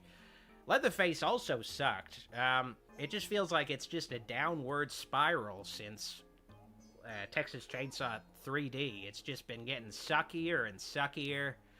Like, I don't know. I don't know. Like, I'll mention later, but to me, Next Generation is technically the worst Texas Chainsaw Massacre movie on a technical level. But at least it has, like, some baffling things that make me want to rewatch it, where I'm like, what were they fucking thinking with this? Like, where it's kind of funny, it's fun to make fun of. But I don't know, the more recent ones with Texas Chainsaw 3D, Leatherface, and now the Netflix one, like, I just don't have, like, any desire to just watch those movies just to watch them. Like, they just feel, I don't know, bad and also soulless and just shitty and, like, not shot in Texas and they just bullshit. Like, it's bullshit. All right. Poopification. Cheers, Dr. Wolfula. Been a long-time fan and supporter. Thank you for your awesome content you continuously put out. Thank you, Poopification. I appreciate it. Thank you from the bottom of my heart, Poopification. Mattman says, my first Texas Chainsaw was the remake, and it's still my favorite.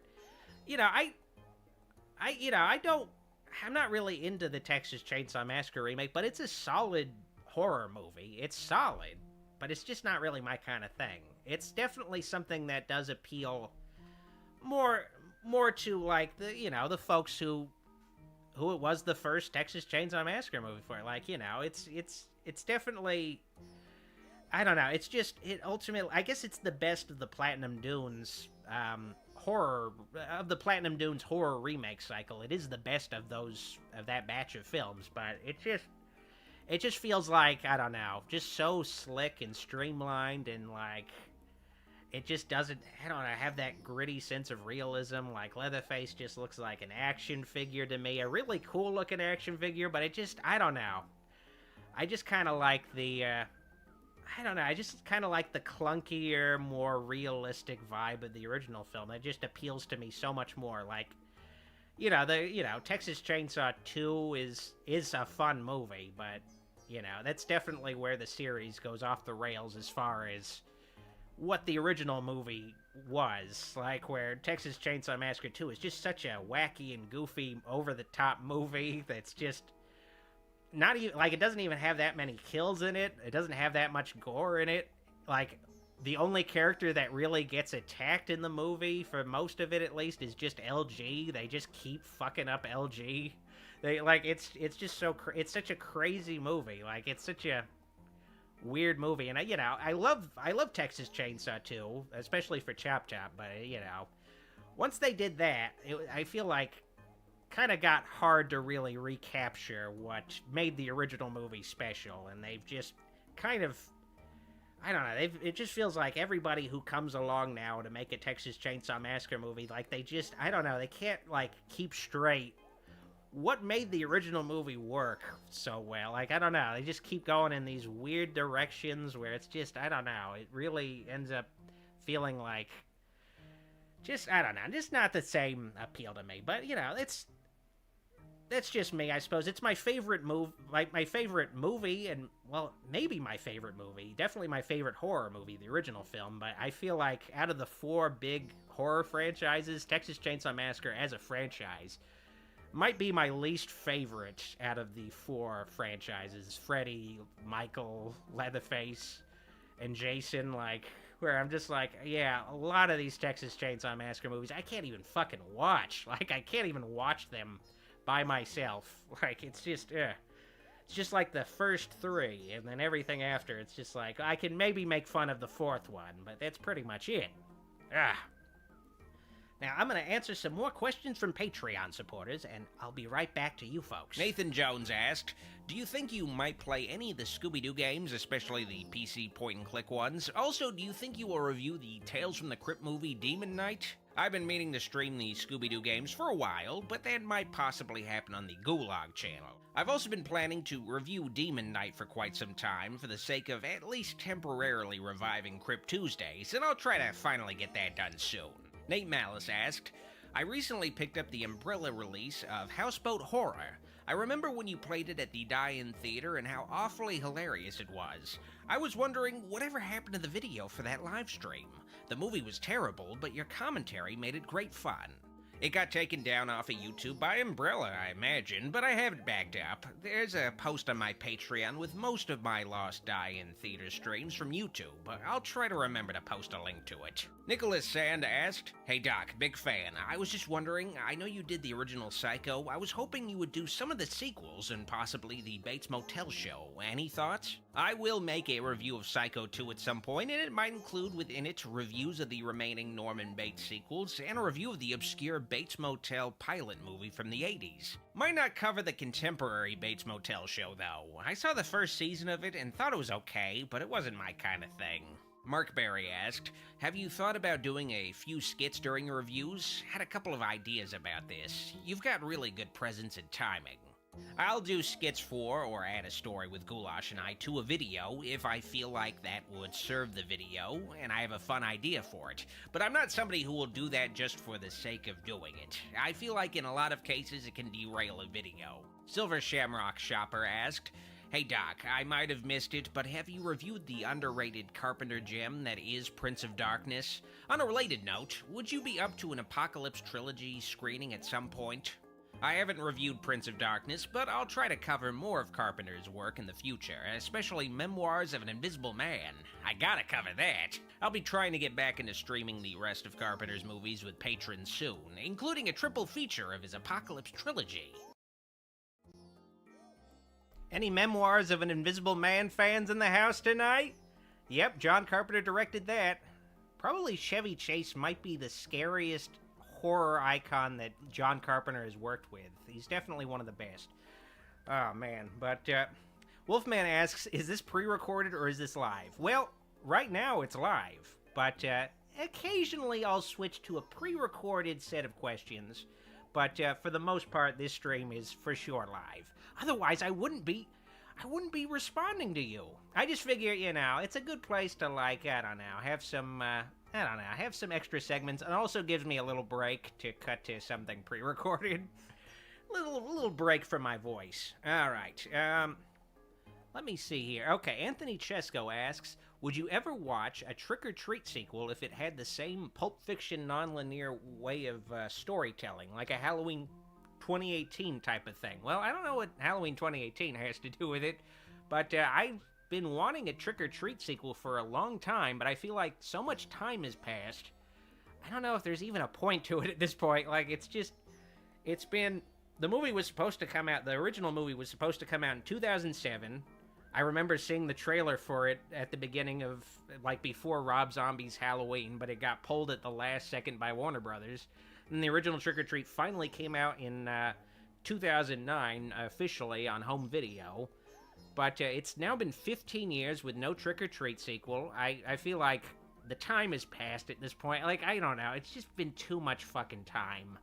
Like, it's been, I think, now it's been, it's been nearly a decade since Krampus came out, which is Michael Dougherty's other horror holiday film. Like, I feel like I could understand. Okay, well, oh yeah, they made Krampus. Okay, now this will logically lead into finally making Trick or Treat, but then Godzilla, King of the Monsters came out, which was another Michael Dougherty film. Now I don't even know what he's really doing right now.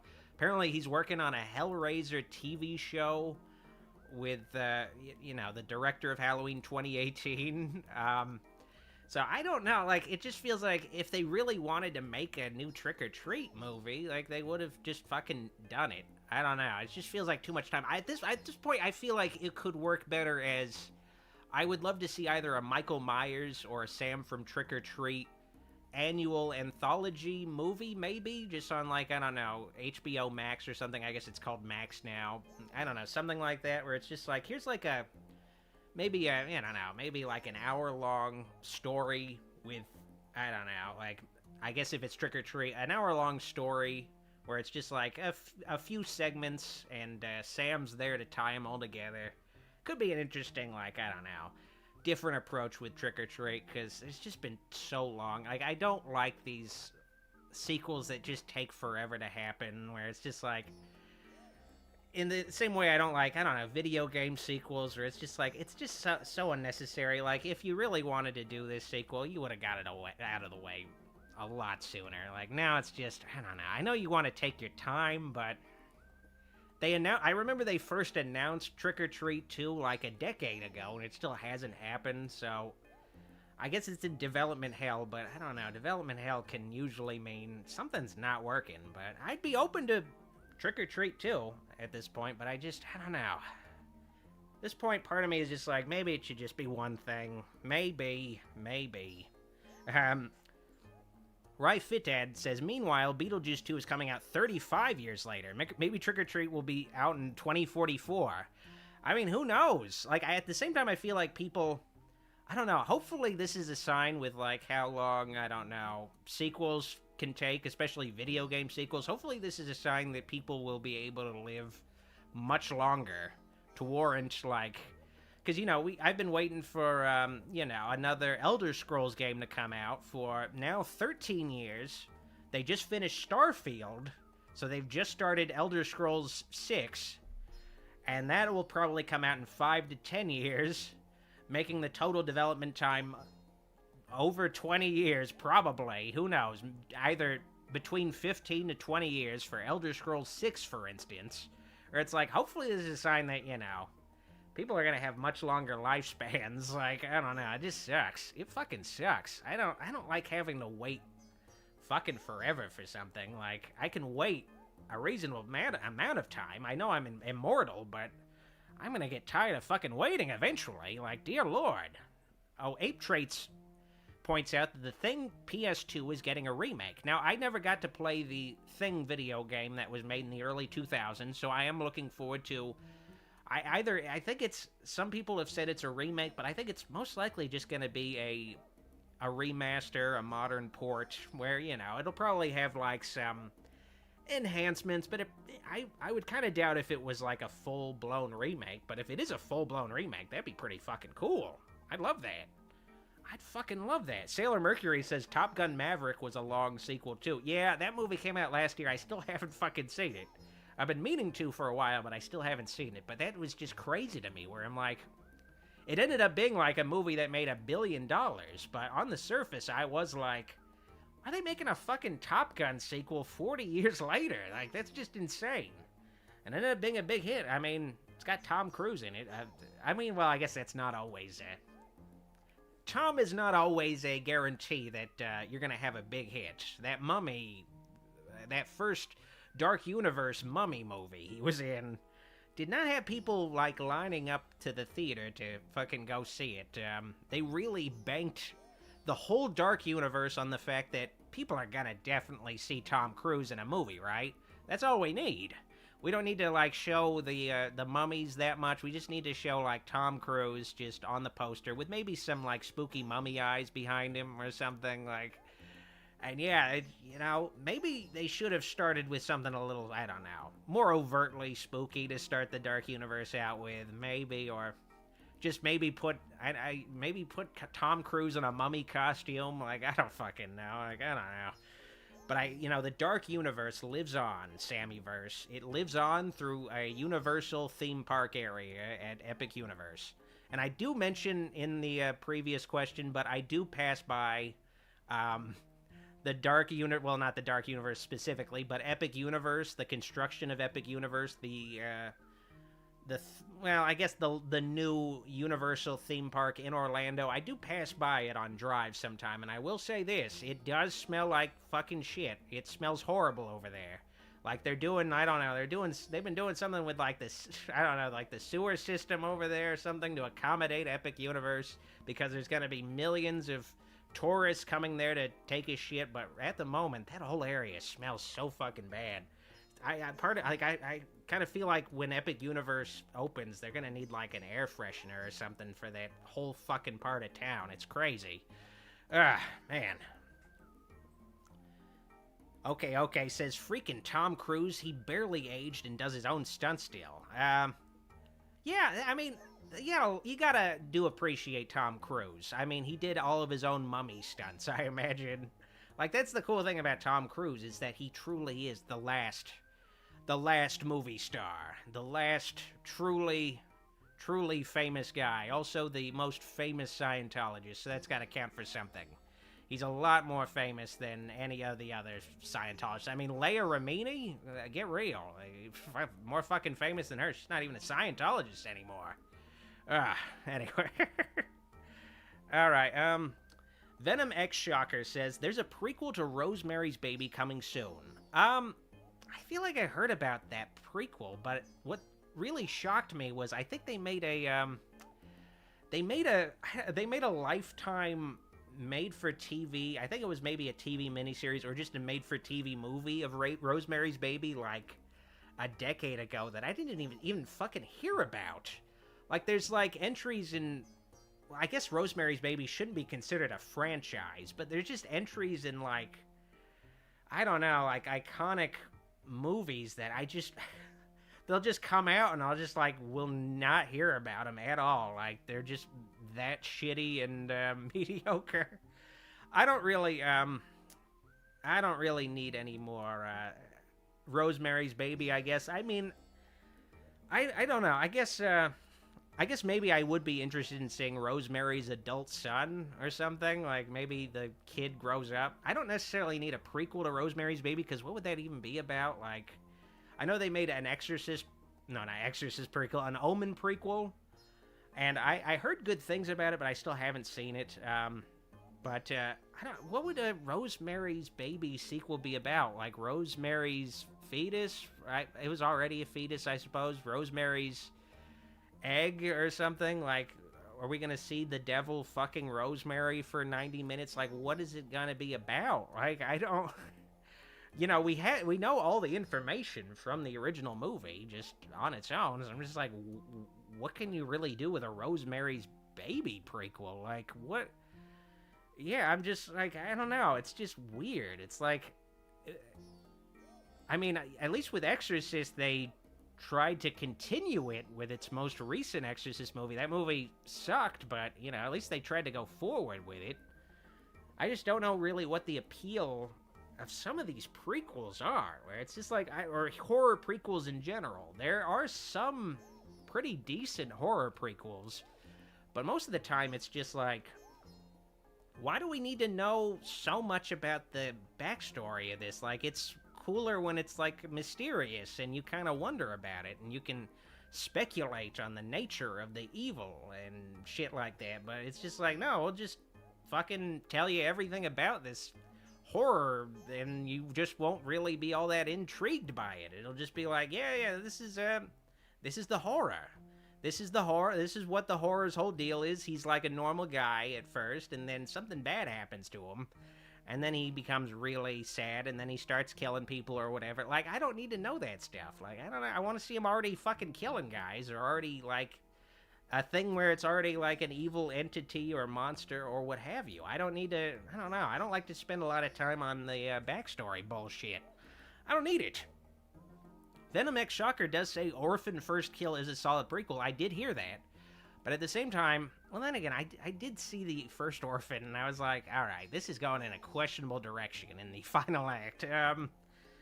So it didn't encourage me to want to check out the prequel, but it does, from what I hear, like, how they shoot the prequel, it is convincing, where even though the actress that plays the orphan is now, is now the age her character is actually supposed to be, despite the looks of it, they do supposedly convincingly shoot her, where, oh yeah, okay, she still looks like she could be a little girl, I suppose, even though it's a prequel and stuff.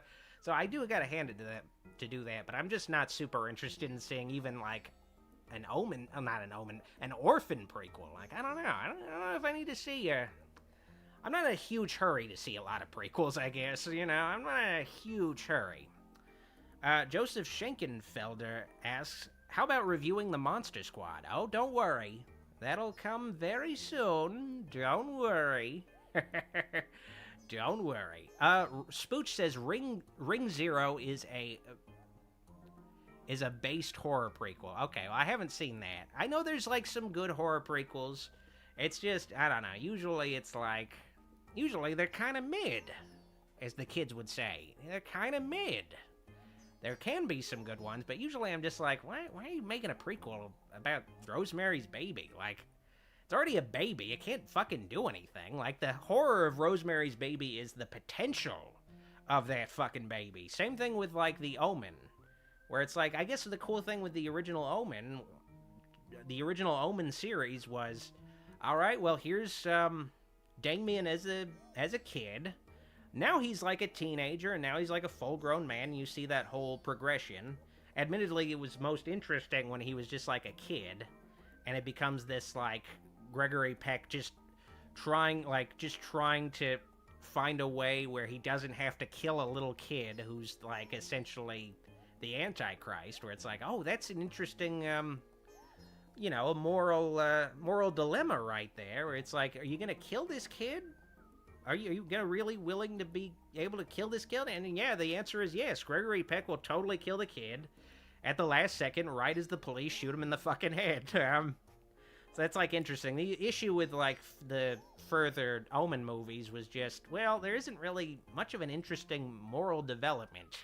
It's just, you know, Damien is, like, fucking, you know, just growing up to be an Antichrist pimp, and, yeah, that's pretty much it, you know, he's just like the Antichrist, you know, he's figuring out this Antichrist bullshit, you know, it's kind of interesting, but not as, compelling as Gregory Peck's moral issue with that first movie.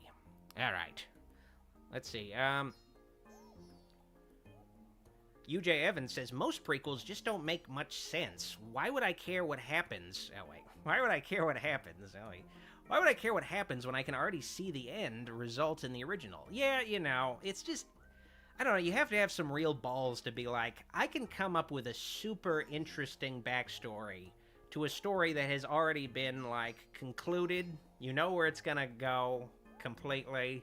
You know, it just takes some serious balls to be like, yeah, I can get people interested in this story that already has an ending. You already know what's gonna happen. Like, it takes something. Like, you can maybe, I don't know, you can maybe go into some interesting directions with a prequel where you're like, all right, well, the audience knows where things are going, so maybe we can mislead them in some ways where they're like, okay, it has to go in this direction, but then it goes in a direction they're not expecting based on what they know ahead of time from the movie the movie is a prequel to. You know, you could do stuff like that, but usually it's just not that worth it. I don't know.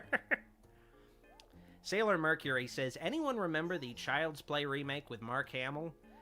Yeah, that's a movie that, you know, it came out, and it was okay. It wasn't super bad, and it has some, like, fans, but it's not a movie that really stuck around with people. I guess a lot like, Evil Dead Rise. I guess not as much like Evil Dead Rise, necessarily. I don't know. It just, I don't know. Its approach to Chucky, it had an interesting approach to Chucky. It just felt like a very janky execution of its ideas. Just didn't feel fully fleshed out. It just, I don't know. It felt also like, I guess with, you know, Megan, which was, I think, maybe a bigger hit than that Child's Play remake. Megan, like, basically ripped the idea off exactly, but did it as its own thing separate from Chucky, and built it, like, it proved as an example, well, you could take that idea from that Child's Play remake and do something, like, just create an original doll around that idea of a smart doll, and people will gravitate towards it a lot more than if you're like, oh yeah, Chucky is no longer a possessed killer doll, now he's a smart doll. People are not going to be as, like, I don't know, not as, like, into that idea. They want, like, just, they want the Chucky that they like. They don't want Mark Hamill Chucky. They want Brad Dourif Chucky, you know, so you're like, okay, well, but here's this Chucky. Whereas with Megan, they're like, well, we took that idea and we just made it its own thing, and people really liked it. I mean, I didn't like Megan that much, but people really liked Megan, and it became a hit, and they're making fucking Megan 2.0. And I haven't heard any news in the last 5 years of Child's Play 2.0 at all. Like, it just didn't end up happening. Like, it was just kind of, I don't know, it seemed like a dead end. And that, I mean, that Child's Play remake was a decent hit. Like, it made a lot of money, but they still just didn't really do anything beyond it. Like, I don't know. I don't know. It's crazy. It's crazy. All right, John Parson says, hey Doc, love your channel. What are your feelings on The Dark Knight of the Scarecrow? Now, I am familiar with that film, but it's been a long time since I've seen it. I would be interested in covering it in a video in the future. I know they made, like, a sequel to it, like, either a sequel or a spiritual successor pretty recently that I didn't check out.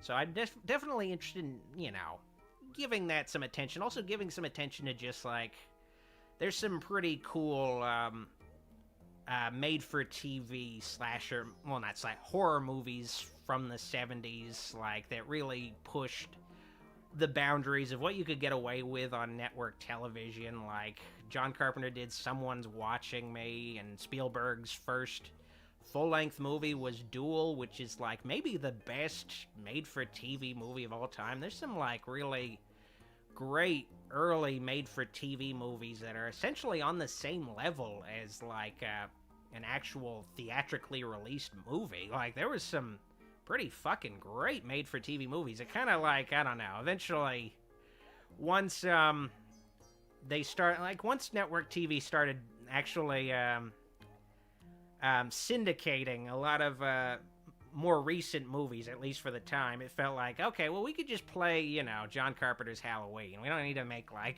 as many, great, high-quality made-for-TV movies. We don't have to fucking bother with that anymore. So it felt like there was, like, just this, like, I don't know, window where, like, there was just some really high-caliber made-for-TV movies. And I guess that kind of led to more mini-series. I guess that became more of a thing, I suppose. I know, like, the Salem's Lot is technically a miniseries, and Stephen King's It became a technical miniseries, 2 really fucking super long episodes with Tommy Lee Wallace's adaptation in 1990.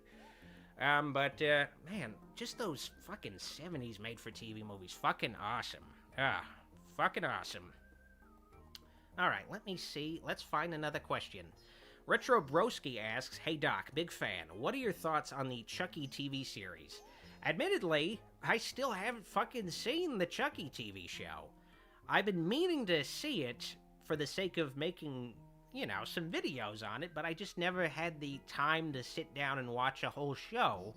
And now they're up to, like, season 3 or 4, and I think the show's in danger of being canceled or has been canceled, which, is a shame, but at the same time, I don't know. I feel like they're going to still make some Chucky stuff. I think Don Mancini's still going to be involved with Chucky, so I don't know. I feel like any issues with the Chucky show will probably be resolved in some way. But at the same time, it's like, you can't, expect...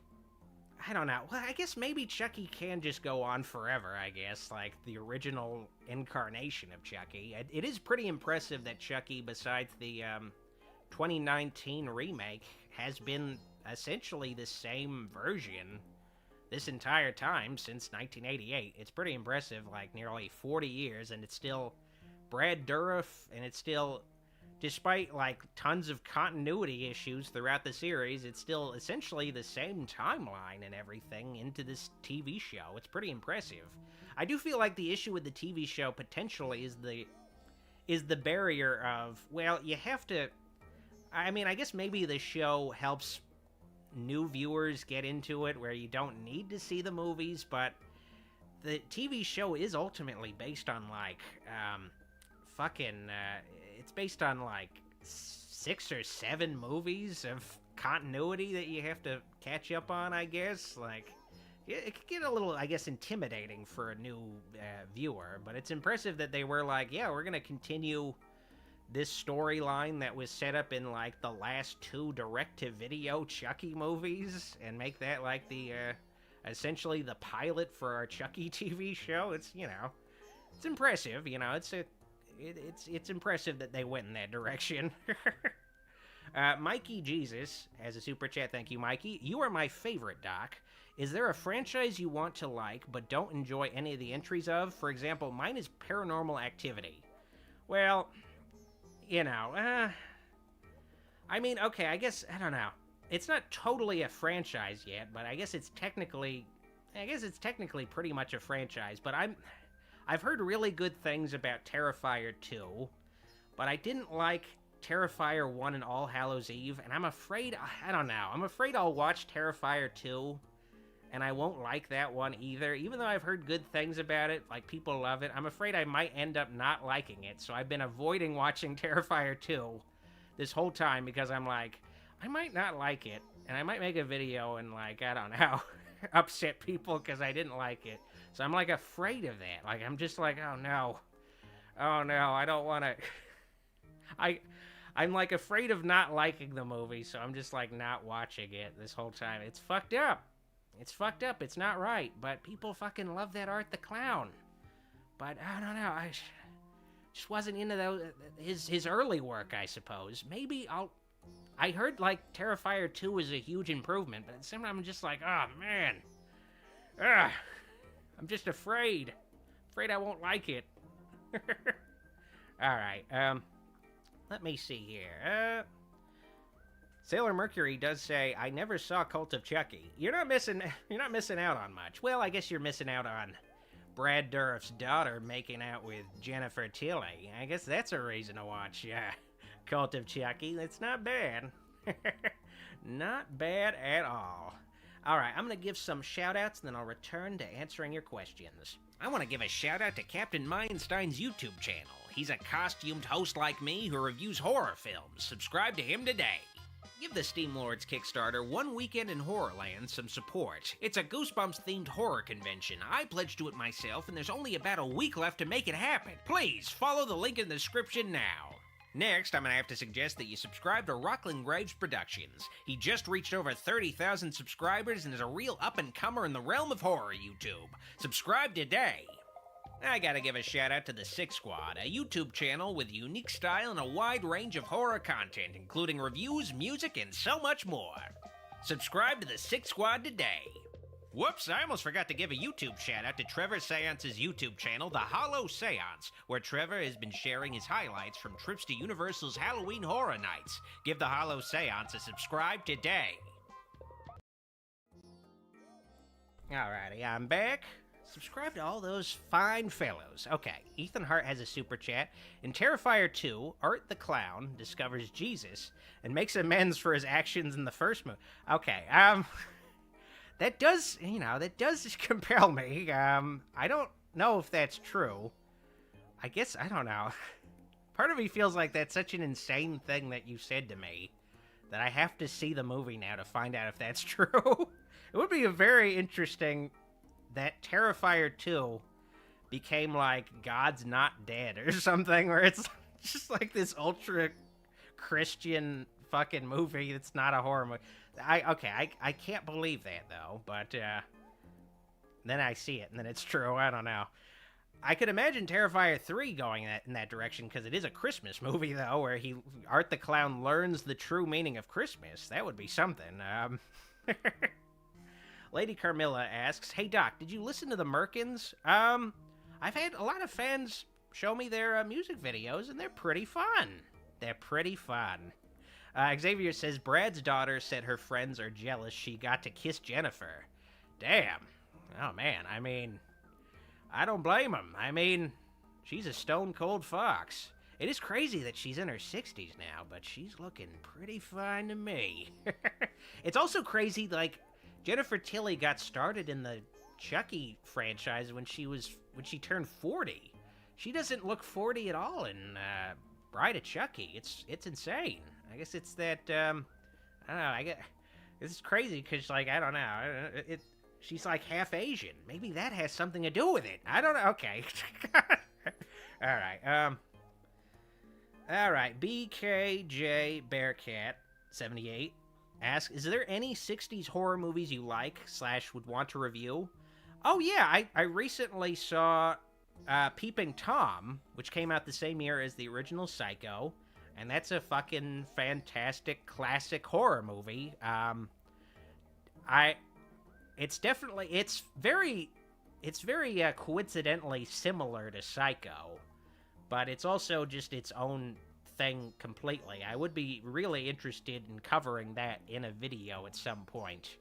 I would like to also make like a proper video on Carnival of Souls. That's a movie I really fucking enjoy too. It feels like Carnival of Souls is essentially a precursor to all of David Lynch's movies. Like, whether or not he's seen it or not, it's very Lynch-like before Lynch was even making movies. It came out like over a decade before Eraserhead, but it very much feels like in the same mold as that. Engineer for the Future says, Peeping Tom just got released on 4K. That's how I saw it. I got the Criterion Collection 4K release of Peeping Tom during the current Criterion sale at Barnes & Noble, which I think maybe is about to end or will end soon. I know it's like for the month of July, but it technically got started in late June, so it might be over now.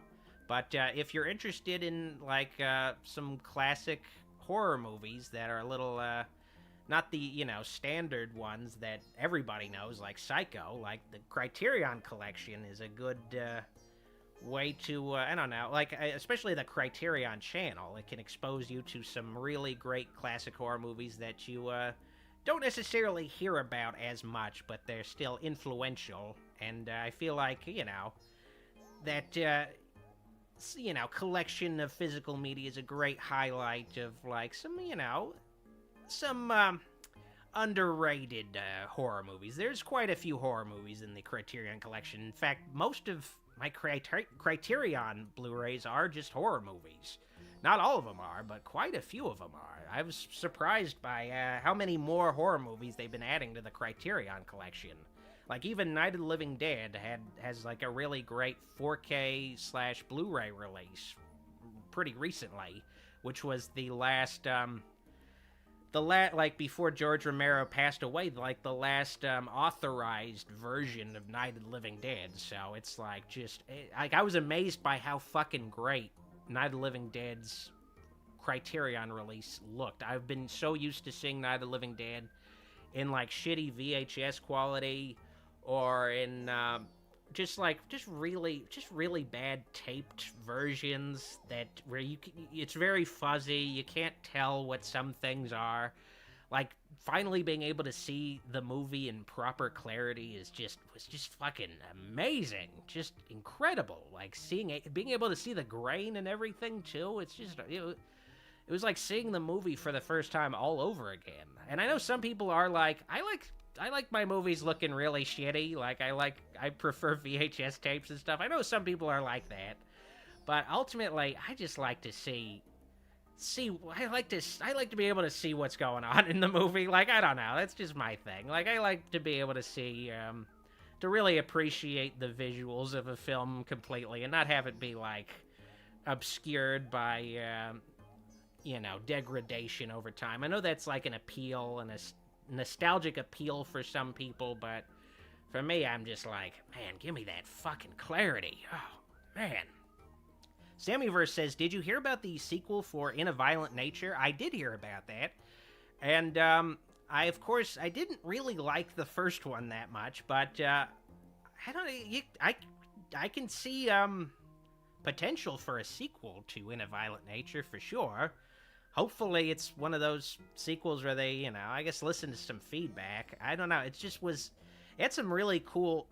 It had, like, a few really cool kills in the movie, but it just ultimately felt very dull to me. But I guess the dullness appealed to some people, where it was just, like, watching a guy walking for, like, minutes at a time. Like, I guess, I don't know, it was cool it was cool at the beginning, where it's like, oh yeah, this is, like, really building tension. But after a while, when we got to the next scene of just the guy walking...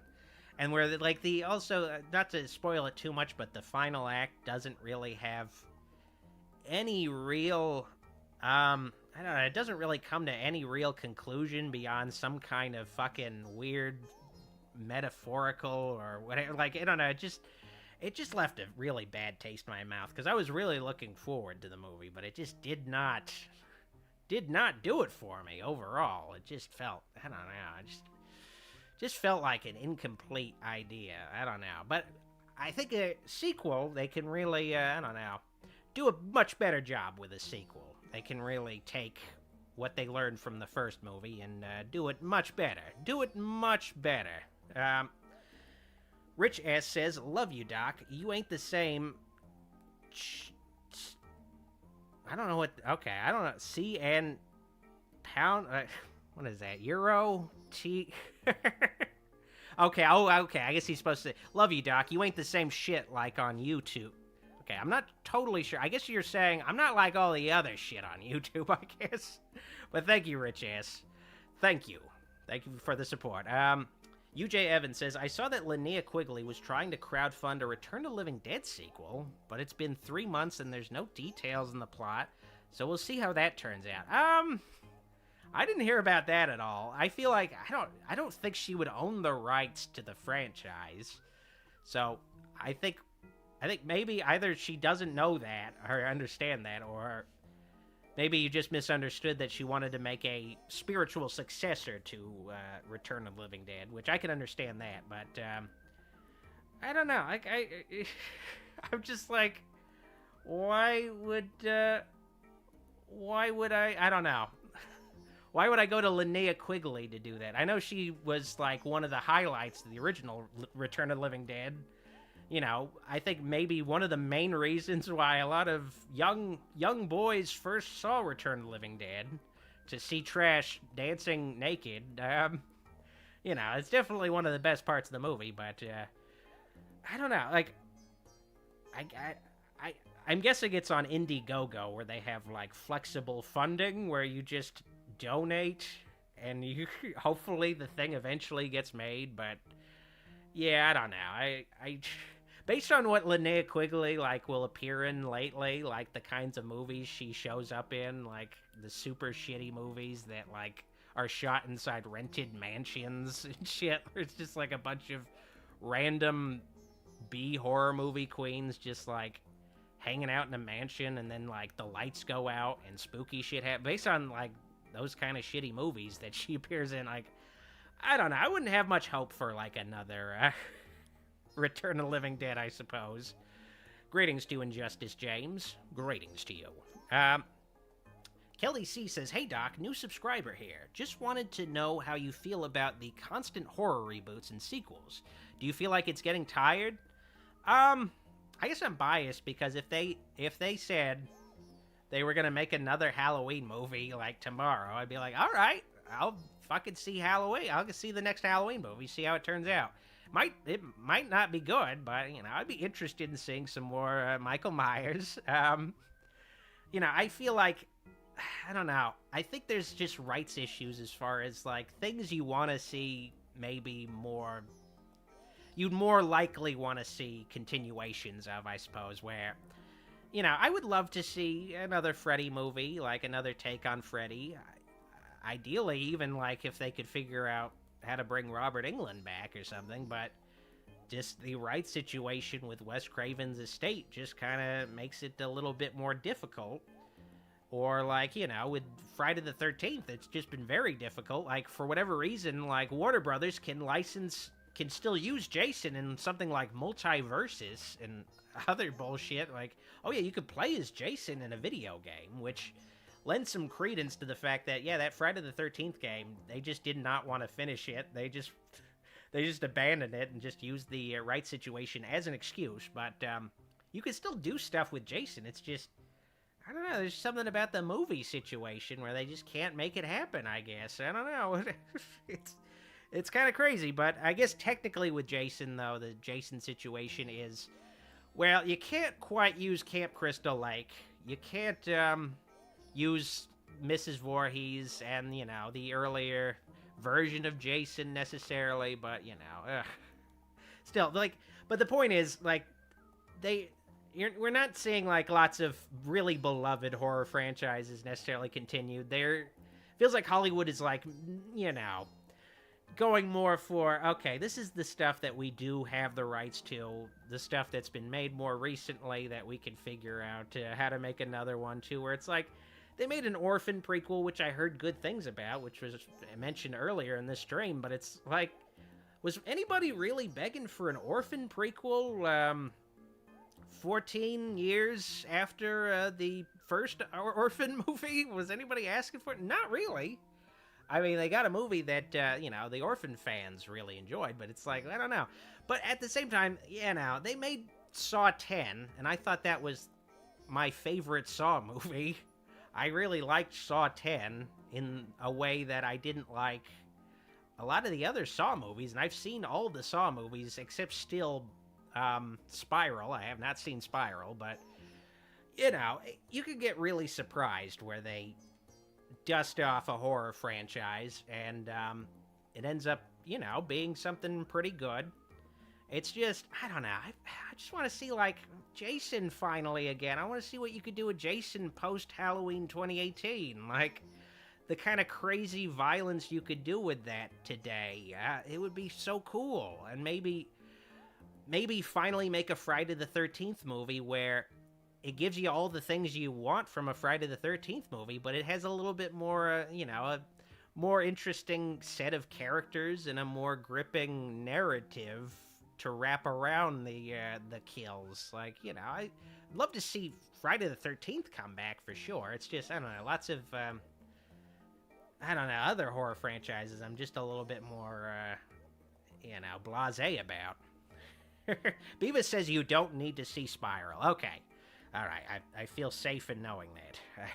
I don't need to see Spiral. I mean, I'll probably see Spiral eventually. I don't need to see it right away, though. BKJ Bearcat asks, what is your favorite horror video game? Now, I know it doesn't necessarily count as much as horror, but, you know, it's spooky.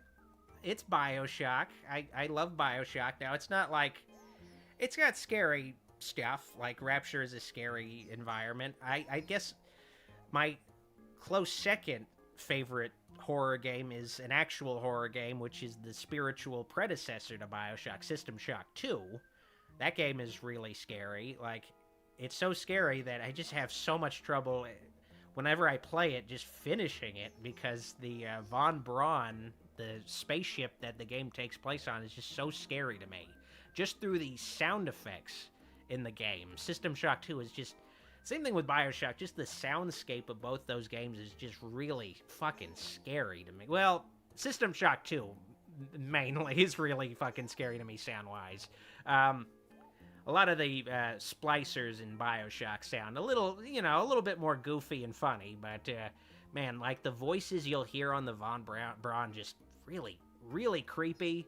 And the fact that enemies in System Shock 2 just perpetually, randomly respawn and patrol around the ship. They have, like, active patrols on the ship, so you don't know when they might pop up. You're like, okay, I killed all the enemies on this part of the ship, and then, like, some more enemies just spring up in another part of the ship and are just walking around the ship looking for you. It's, like, really fucking... really scary to me. Yeah, it's really scary. Alright, I'm gonna cut to some more shoutouts, and then I'll get back to you folks and catch up on your questions. Follow and listen to the Very Unreasonable Things podcast, available wherever you listen to podcasts, which features Billy, Josh, and Daniel discussing sci-fi, horror, and assorted B-movies. They recently covered Night of the Creeps with Tom Atkins. Jane wanted me to give her husband Nate a shout-out for his band Deadstreetdreamers. You can follow them on Instagram now. Listen to and follow the Dead and Married podcast, a married couples podcast dedicated to horror, available wherever you listen to podcasts. Their most recent episode covers Bone Tomahawk. Subscribe and follow the Podmortem podcast for all your horror listening needs. They do weekly discussions of horror films, and they recently covered Friday the 13th Part 3, featuring 3D yo-yo action. Follow Moshmania, an Instagram page featuring cosplays of horror icons like Jason and Michael Myers. Follow Allison Gray's Instagram page, Creator for Hire, to check out their lovely art. They also do commissions for $5 to $10, and you should also follow them on X at Creator for Hire. Follow the Shape of Evil page on Instagram today for horror cosplays and all things Halloween franchise. I always like those little breaks. Okay, Kelly C says, I remember reading that after the original Halloween movie, the sequels were meant to be more of an anthology series. Do you think that approach would work for a future reboot of sorts?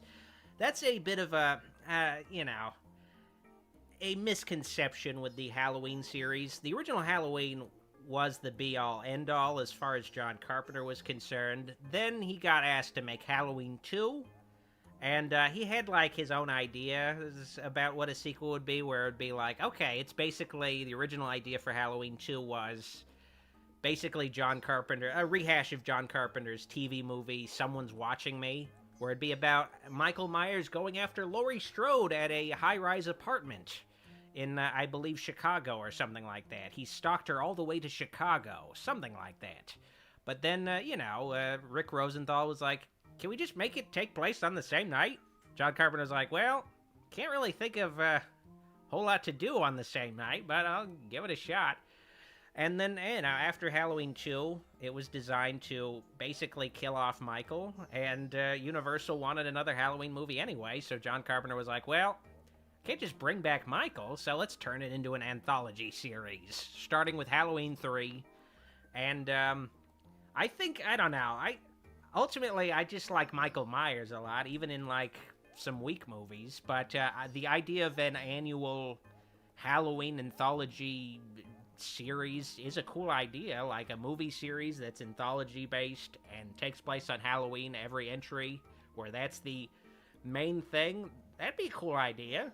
I feel like you could turn that into, like, you could turn Season of the Witch into a spin-off series like that. But it's kind of hard to really do that after so many entries. It's been 10 entries since Halloween 3 at this point to, like, go back to that idea.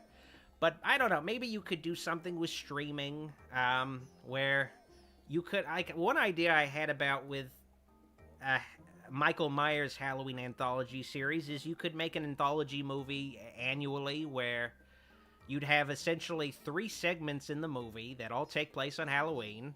One segment would be just like a standalone story involving Michael Myers, and then, like, the other 2 segments could be like whatever Halloween story you could come up with. But you ultimately have Michael Myers maybe as like the framing device of the story, like Sam was in Trick or Treat, something like that. You could maybe take it in that direction where you don't have like Michael Myers fully returned or something. You could do like what the Halloween comics used to do in the 2000s, just exploring different ideas and storylines with Michael without worrying about, well, where's this storyline going to go in future sequels? You don't have to worry about that too much. But I don't know. It's just hard to, like, I don't know, get the ball rolling with these horror franchises. Like, you'd think it'd be a little easier with how relatively cheap they are and how popular they can be. But it's hard to, like, it's hard to, like, I don't know, have more than just, all right, here's a movie. Here's, like, one movie every few years. Like, things have just gotten, I don't know, I feel like Hollywood, I guess in general, has just become so huge and unwieldy with all these different intellectual properties, just juggling all these intellectual properties where it's just more than they can fucking handle. So something where it's like, okay, back in the 80s, you could make like a Friday the 13th movie every year. You can't really do that. You even back in like the 2000s, you can make a Saw movie every year. You don't see that anymore. I'm sure, like, you know, I liked Saw 10, but I'm sure Saw 11 isn't going to come out until maybe I missed it and it is coming out this year, but it probably isn't going to come out anytime soon. It's going to take longer than Saw sequels used to take. It's kind of crazy. But hopefully, you know, you hope the quality will be better. You hope so. Sammy Verse says All Hallows Eve and Trick or Treat, but with Michael Myers. Yeah, something like that. You know, it'd be cool to see, I guess, as an alternative to Trick or Treat. You know. And that's something they could do with Art the Clown, too, where they have All Hallows Eve as just like a side series, where they do what they did with All Hallows Eve 1, where here's like a couple stories with Art the Clown in them, and here's like fucking weird alien invasion story. I don't know. Alright, Sailor Mercury says production costs are higher now. I feel like just having the IP, I said IP, having the intellectual property just makes what would otherwise usually be a much cheaper movie cost so much more because there's higher expectations. Where it's like, okay, this movie's gonna make a ton of money, so we expect you to pay us a lot more. Where it's like, you know, you used to be able to make, these movies on the cheap, but just because of the fact that people want to make a ton more money, like they want to make a lot of cash, like they want to, it's a lot like the episode of The Simpsons where they make the Radioactive Man movie in Springfield, and the mayor of Springfield sets out to basically gouge the production of all of its budget. Like everything is just like they're like we have like tariffs on fucking puffy director pants, and the director's like, I don't wear puffy pants. Oh, we have tariffs on not wearing puffy pants or something. Or it's like, you know, it's just movies just end up costing way more than they need to because people are so fucking greedy. It's crazy. It's, you know, it's unfortunate. So they can't like get the ball rolling as quickly as they used to be able to because they can't generate the budget necessary. But at the same time, like, I don't know. You know, it's always a risk when you make any movie, even a horror movie that seems like a sure bet, because I remember, like, Blair Witch 2016 came out, super ultra low budget movie, and it still made, like, so much fucking money back. But because it didn't make, like, $100 million like Lionsgate hoped for, they were like, okay, let's shelve this again.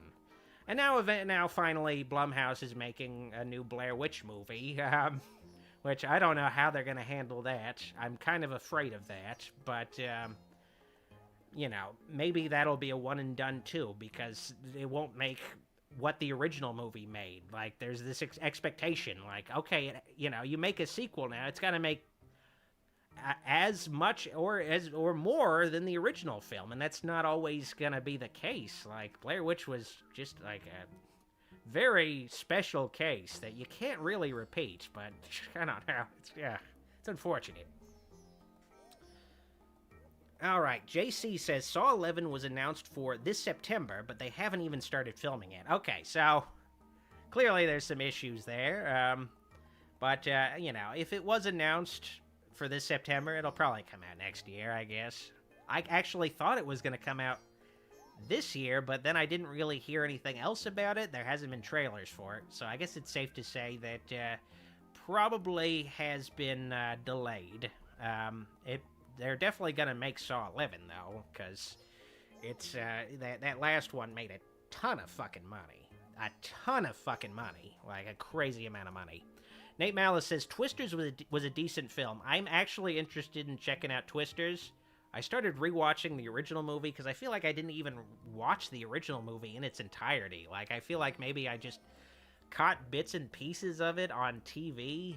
I never saw the original movie in its entirety. And it's a very cheesy movie in a lot of ways, like the original Twister, where it's set up in a very, very predictable way, where it's kind of akin to how Michael Crichton handled Jurassic Park. You know, Twister is like a Michael Crichton written film. It's very similar to how Jurassic Park was set up, but I feel like David Coep, the screenwriter for Jurassic Park, did a much better job of like handling the human element where it wasn't so overbearing. But in Twister, it was like Bill Paxton has a fiance. He's like bringing his fiance to Helen Hunt, who was Bill Paxton's ex and future ex-wife. Like, they need to bring the divorce papers to Helen Hunt, but Helen Hunt keeps dragging her feet, finishing and signing these divorce papers and giving them to Bill Paxton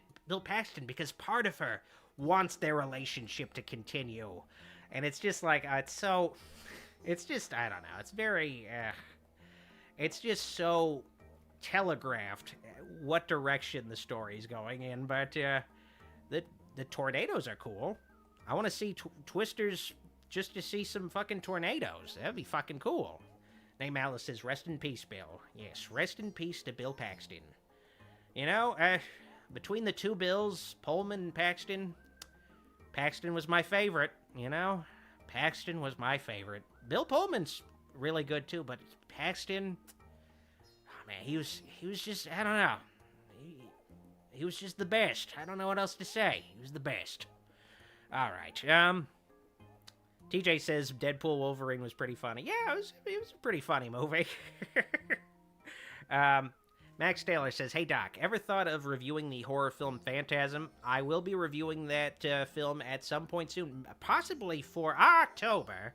I have a very fun theme for this year's October, so you can look forward to that. I'm really looking forward to executing my idea for October. But essentially, this year's theme, I guess to spoil it, but I feel like so few of my viewers watch these streams anyway, so it doesn't matter if I spoil the theme. But the theme will be essentially a campfire ghost story theme. And I'm intending to have like a storyline across the October videos with Goulash and I, where we're running a summer camp in October for some reason. And over the course of the videos, it becomes clear to Goulash, because he's the one who has to fucking like actually watch over the kids. It becomes clear to Goulash that there is a monster on the loose, killing the kids. And it's gonna be interesting. And I'm just like, fucking deal with it. Like, dude, fucking deal with it. I don't know what to tell you. But yeah, I mean, but the summer camp theme will carry over into the movies I'll be reviewing for October, where it'll be like stuff where it's like essentially stuff that has like an urban legend theme, like Urban Legend, of course, obviously, or When a Stranger Calls, which is based on the famous urban legend ghost story. Just, I'm going to be going for movies that have, like, just have that ghost story vibe to them. So, something to look forward to. I'm looking forward to making that happen. Looking forward to this year. All right, Zachary asks, did you see the Comic-Con announcement of Robert Downey Jr. being Doctor Doom? Okay, let me look that up. If it's true, that's insane. I just need to look up Robert Downey Jr. I've got a feeling. Okay, I already saw. Okay, yeah, it's apparently true. He's gonna play Doctor Doom. Okay, that's genuinely insane. Obviously, I mean, I guess, I don't know, the MCU does have, like, you know, you have Chris Evans as Mr. Fantastic, and then he plays Captain America in a different timeline, and this Fantastic Four movie seems to take place in another timeline. So I suppose Robert Downey Jr. could essentially still be his timeline's, you know, in the Fantastic Four timeline, his timeline's equivalent to Tony Stark. I guess it's interesting. I mean, it seemed like he was, like, done. He was just done with this shit, but yeah, I guess they were like, all right, we need to cut a check. It feels like a little bit like they're a little desperate, though, where they're just like, all right, a lot of the movies just haven't been doing well up to at least Deadpool and Wolverine, so we need to, like, bring some, you know, some of our, you know, bring back the original guy who started it all in a different role, just to get people, you know, flocking to the theaters again. It does, I don't know. It's a neat idea, but at the same time, it does ring as like, all right, we really want to be on top of the world again. Please let us be on top of the world. But Xavier says Robert Downey Jr. said he would come back if the money was right. I feel like with Doctor Doom as a role, I guess the key thing is the fact that he's just in the mask. Like, maybe we see him before. And maybe they make him look a little more different from Tony Stark to sell it. He has, like, an accent and everything, but he would mostly just have to be a voice. Maybe Doctor Doom would even just be, like, a motion-captured character. I mean, I'm aware, like, you know, money always talks, as Nate Malice says, but at the same time, it's just, I don't know. It seemed like he was fucking done. Like, he had more money than he could possibly ever want. He was, like, the highest-paid actor. He got paid so much. It was just sort of crazy. Like, I would think, I don't know, they want to keep the door open for, I guess, Iron Man, but I guess they're like, we're going to have you play a different Iron Man. I guess maybe Iron Man gets old after a while. I guess maybe that was the key issue besides, I guess, getting paid even more money. But yeah, it's fucking insane. That is an insane... It's an insane, I guess, reveal right there that Robert Downey Jr. is playing Doctor Doom, which, you know, I do mention, oh my god, I have a Patreon question in here in the mix where now it's like completely obsolete, where I'm asked, who would I cast as Doctor Doom, where Mads Mikkelsen was brought up in that question, and I say, I don't know if they do Mads Mikkelsen because he already played like a guy in that Doctor Strange movie, but yeah, I guess, no, it doesn't fucking matter. They can bring back Mads Mikkelsen as Spider-Man if they wanted to. It's whatever, like, yeah, they can, like, yeah, it's, anything goes now, I guess. Yeah, we're living in some exciting times. All right, time for some more shout-outs, and then I'll be right back to you guys. Follow Scott Topic on Instagram as well if you want to check out some kick-ass horror memorabilia, including customized Michael Myers masks. Follow Travirus06 on Instagram. He's the guitarist and vocalist for the death metal band Carnotaurus. Give his savage as fuck music a listen to today. Silvershamrockshopper wanted me to wish her and her husband, Joseph, a happy 10th anniversary, despite her having to live in Florida. Here's to 10 more happy years, hopefully not lived in Florida. Xavier the God just wanted me to give him a shout-out. Nothing in particular, but I just wanted to thank him for all his support on the channel. He did also want to know if I could review the See No Evil movies, and I might not be able to see evil, but I definitely could see myself covering those movies. SuperShag21 wanted me to recommend that you follow Two Elise's gaming page on Twitch. They're playing one of my favorites from the Dreamcast era, Sonic Adventure, the DX port for the GameCube.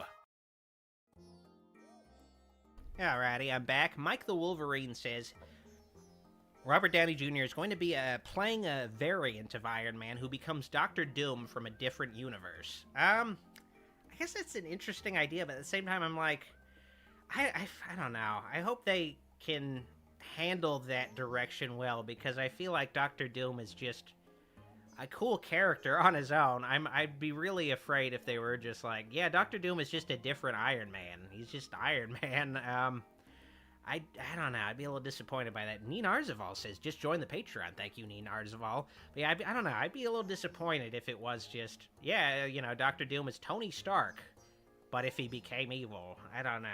I guess I don't know. I guess that would be an interesting idea as far as staking, I don't know, staking some, creating a more compelling, overarching villain for the current series of Marvel movies that feel a little directionless without Thanos, where it's like, who can, like, I don't know, who can eclipse Thanos? Like, I don't know, Kang the Conqueror?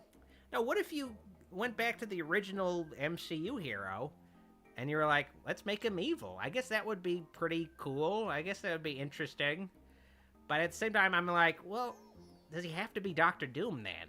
Does he have to? I don't know. Oh, well, I'm sure it'll be fantastic, because all Fantastic Four movies up to now have been fantastic, but I'm sure this one will be even more fantastic. I'm just a little skeptical, but I am intrigued. That's the key thing. They just want to intrigue you, and I am intrigued. I guess they got my ticket sale, because maybe I wasn't going to see Pedro Pascal as Mr. Fantastic, but if he's fighting Robert Downey Jr. as Dr. Doom, okay, all right. You got my attention. Mike the Wolverine says, I think Ultron was a waste. Yeah, I liked Ultron, I thought he was kind of an interesting villain, and then he just kind of gets taken out. I guess there's always the opportunity to bring him back. Like, James Spader was really good as Ultron. Like, just this sort of, I don't know, like, I guess it was like, I don't know, like, just essentially how they write the Marvel heroes, where they are very quippy now, but as a villain, though, so I like that direction with with Ultron, where he was kind of a quippy AI. I guess that was kind of neat to see, but yeah, they didn't really give him much to do in the movie. He was just kind of popped up here and there, and he didn't really have, like, a cool fight or anything. He moved a city. He, like, made a city fly around. I don't know. Like, it did feel like a wasted opportunity. I guess they could do him again. I wouldn't mind doing Ultron again. But, well, I don't know. I guess they don't need to be going back to the well, though. I mean, but then again, I feel like the MCU, Marvel in general, they just kind of generally don't really give much of a shit about the villains. They don't really put a lot of thought into the villains at all. I did like Deadpool and Wolverine, but yeah, the villain of Deadpool and Wolverine was like the weakest aspect of the film. Just a very cookie-cutter villain. The typical, not to spoil it, but the typical, I went mad in this realm, now I want revenge against all the universes and shit like that. They tried to make the villain a little quippier to make them, I guess, a little bit more fun, but they just look goofy and bad. They didn't have an interesting design. Like, it sucked. Like, I don't know, it really, really sucked. The villain, at least. I did enjoy the movie, but yeah, in typical Marvel fashion, the villain just, it just sucked. It sucked. I mean, it didn't need a strong villain, but I was like, even with Deadpool and Wolverine, I was like, well, this was an opportunity to make, like, a really crazy, off-the-wall villain. Like, especially, like, a villain that's, like, maybe a villain that got wasted in a previous movie where, like, okay, we get to see a much better take on it, but no, it's just like, it could have been any villain. Like any fucking villain imaginable. They could have just had, like, a villain named Brad, and with the same powers as the villain, but, they're not a super villain. You could have just been a villain named Brad, like, just a guy. It would have the same impact as the fucking villain they put in the movie. But oh well. Oh well. Alright, let's see. TJ says, hey, we wouldn't have WandaVision without Ultron. Admittedly, I could not finish Ultron. I could not finish any of the Disney Plus Marvel shows, admittedly. I know a lot of people liked them, but yeah, it did not really appeal to me. I kind of lost a lot of interest in any Marvel things, I guess, after Endgame. I suppose Endgame and the last two Spider-Man movies. I didn't pay much attention to them, admittedly. Didn't see many of them. Like, let me think. besides Deadpool and Wolverine, what were the ones I saw? I guess I saw Doctor Strange in the Multiverse of Madness, and I was pretty let down by that movie. I was really looking forward to it I was really looking forward to Multiverse of Madness, but because Sam Raimi was directing it, but it just felt like anybody could have directed Multiverse of Madness. It didn't feel... It had some, like, spooky moments and had Bruce Campbell in a cameo, but I don't know, it just didn't quite do it for me. All right, let's see, Azaz says, I don't really like Disney/MCU, but Robert Downey Jr. being Doom is kind of funny because I've read an issue of Exiles where Tony Stark became an evil dictator, and he's wearing Doom's cloak in an alternate universe. So I guess it makes sense for Robert Downey Jr. cast as Doom. Well, yeah, they do, like, all kinds of crazy. Like, the comics have just been around since, technically, with Captain America, for, like, about 80... Actually, I think at this point, maybe over 80 years, the Marvel Universe is just continuously... And I guess beyond that, too, because there was, like, Marvel Comics issue 1, which had, like, the original incarnation of Human Torch, who was like an android and shit like that. Or like, I guess, Timely Comics, as it was originally known. Like, all that stuff is still somewhat canon, so it stretches all the way back, like, nearly 100 years. So you just have all kinds of, like, crazy what-if scenarios with all their superheroes. Or it's like, what if Spider-Man was Doctor Doom? Like, I'm sure they fucking maybe did that. I don't know. Like, just like, I don't know, anything you could do to fill 32 pages, probably do it at some point. And they'll end up doing it with the movies, too, where it's like, all right, we gotta make, like, at least 1 2-hour movie a year. So we gotta have some multiverse ideas, because we can't keep doing the same bullshit over and over again. But anyway, Injustice James is a super chat. Thank you, Injustice. Yo, Doc, are you working on a new review? I am! I announced it earlier in the stream, but I'm working on a review of Olympic Nightmare, aka Fatal Games, which is a movie I just recently saw, but I was like, alright, I can definitely, especially with the Olympics going on right now, I can definitely fucking make a video making fun of this movie. Very fun video to write, so you can look forward to that coming soon. I'll try to make that video come out next week, so keep an eye out for it. I want to try to make some more reviews more frequently. I haven't done a lot this year because a review is reserved for movies that are either super bad or just at least easy enough to make fun of, where I can make fun of the movie throughout the video and it doesn't feel forced. Whereas, I won't make a review of something I won't make a review of the original Godzilla, for instance, because it's a classic movie, and, it's a movie I really enjoy. You can't really make fun of every scene. You can't really do that without making it feel like you're really forcing the humor. It's got to be like a really bad movie, like Cruel Jaws, or Sand Sharks, or Ghost Shark, or any other shitty shark movie. It's got to be something like that, ideally. Otherwise, it just doesn't work, and I just haven't been covering those really, really shitty movies. But I'm going to try to, mix in some more shitty movies going forward. Gonna try to keep that in mind, because I've just been, really focused on, much better movies lately, and I gotta try to keep in mind the shitty movies. Keep those in mind. I can't can't forget about, shitty movies exist. All right. Captain Astro says, any hints what the next video will be, Doc? Well, I won't even give you a hint. I'll just show that slide again. These are going to be the next videos. So, 2 shitty movies in the mix and 1 modern classic movie. I'll let you guess which one is the modern classic movie out of the 3 movies here. But, yeah, Olympic Nightmare, Godzilla -1, and Winnie the Pooh, Blood and Honey 2. Gonna be the 3 next videos from the channel. So keep an eye out for those. Alright, let's get back to you guys.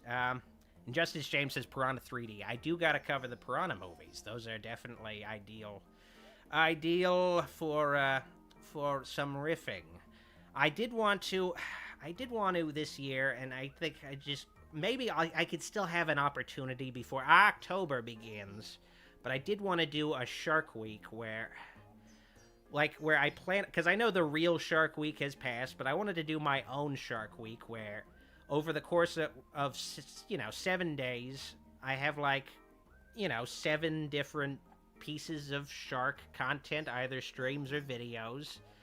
And I just have a video every day, and I make the videos in advance, and I just have a week of shark vids. But I don't know. I need to figure out, the logistics of that. I'll try to make that happen soon. But I really would like to do my own take on a Shark Week and make that a thing. Just need to find the right time. Maybe next month, though. I know the real Shark Week is past, but I can always just do my own Shark Week whenever I fucking feel like. I guess I'm always I have June, Universal Horror Month. I really feel like I don't necessarily have to lock myself into a specific time frame with my special events on the channel. I can maybe be a little more flexible with it. I really do shoot myself in the foot by, doing puns off of months, and I'm, trapped within that month. It's always unfortunate. Nate Malice says, did you see the horrible AI used in the Jaws 3 and 4 Ultra HD releases? I did see the AI upscaling for Jaws 3, and yeah, it doesn't look good, but at the same time, Jaws 3 is just, not a really good-looking movie. So I feel like there was maybe Universal was like, okay, we need to release the rest of the sequels in 4K, because I guess Jaws 2 sold pretty well. Of course, Jaws 1 would sell well, but I guess Jaws 2 sold well enough where they're like, all right, you guys have to release Jaws 3 and 4 in 4K as well. But I don't know, I feel like Jaws 3 I've never seen a version of Jaws 3 where I was like, yeah, this looks like a good version. At least the DVD and Blu-ray releases I had before, they just look very, they look very, I think for the sake of how they shot the Jaws 3, for the sake of how they shot it, they just look very blurry. It's the same thing with Friday the 13th 3D, where it's just super blurry, so I guess they were like, alright, this is just not gonna fly, it's not gonna fly in a 4K release, so maybe we can, fuck with it with AI, and maybe that'll do something, and then maybe that'll trick people into thinking, for whatever reason, spending $20, $30, $40 on Jaws 3 will be worth it. But it obviously didn't work out because people still not happy. I don't know. I'm not happy with the fact that they apparently used AI, but I don't know. It's just, I don't know. You can't really, I guess, polish a turd. It's just a very ugly looking movie. It's just super ugly looking. But it has its moments. But yeah, it's Jaws 3 is just is an eyesore. It's just an eyesore. Injustice James says Jaws 3D is definitely review worthy. I'm planning to, at the very least, hopefully by the Jaws anniversary next year, but I'm trying to do it even sooner, cover all the Jaws movies, so keep an eye out for that. It's definitely in the works. Definitely going to review Jaws 3 and 4 in the mix. I feel like, usually, I'm kind of iffy about reviewing Jaws 1, because part of me is like, there's no way I'm going to have a lot to say with Jaws 1. So much has already been said about Jaws 1, where I always say that, and then the video ends up being fucking 30 minutes or 40 minutes or something crazy. Or it's the videos where I'm like, okay, I'm not going to have that much to say, because people have talked about these movies so much. With the original Halloween, when I did my re-review of it 4 years ago, I was like, this is probably going to be a short video. Originally, I was supposed to, in 2020, cover all 10 of the Halloween movies before 2018, just in one go for that October. Then I found I had, a lot of shit to talk about with all these movies, to my great surprise. Things I never talked about before, where it's just, wow. Anytime I think a video is going to be short now, it's probably going to be the longest fucking video imaginable. It's going to be such a long video. Ugh. All right, another round of shoutouts, then back to you folks. Shout-outs. Rooster Montgomery just wanted me to say, this message is for Joseph Weigel from You-Know-Who. Brother Joe, have you seen The Cable Guy? Now, I personally have seen The Cable Guy, but I'm wondering if Joe has too. Sean O'Brien just wanted a hey, so greetings to you, Sean. Thanks for all the support. Cryptic also just wanted a hey, so greetings to you as well, Cryptic. Thank you for the savage-as-fuck support to my channel. Finally, greetings to Hamcakes Deluxe and his children, Parker and Madeline. I'd just like to confirm that, yes, your father and I are very good, very close friends, and that you need to take out the trash, like, right now. It's getting overfilled. I'm serious. Alright, I'm back. Okay, so Sammyverse asks, who in their right mind would think AI would make a movie better? I mean, that's become a really big thing right now, where how can AI make everything better?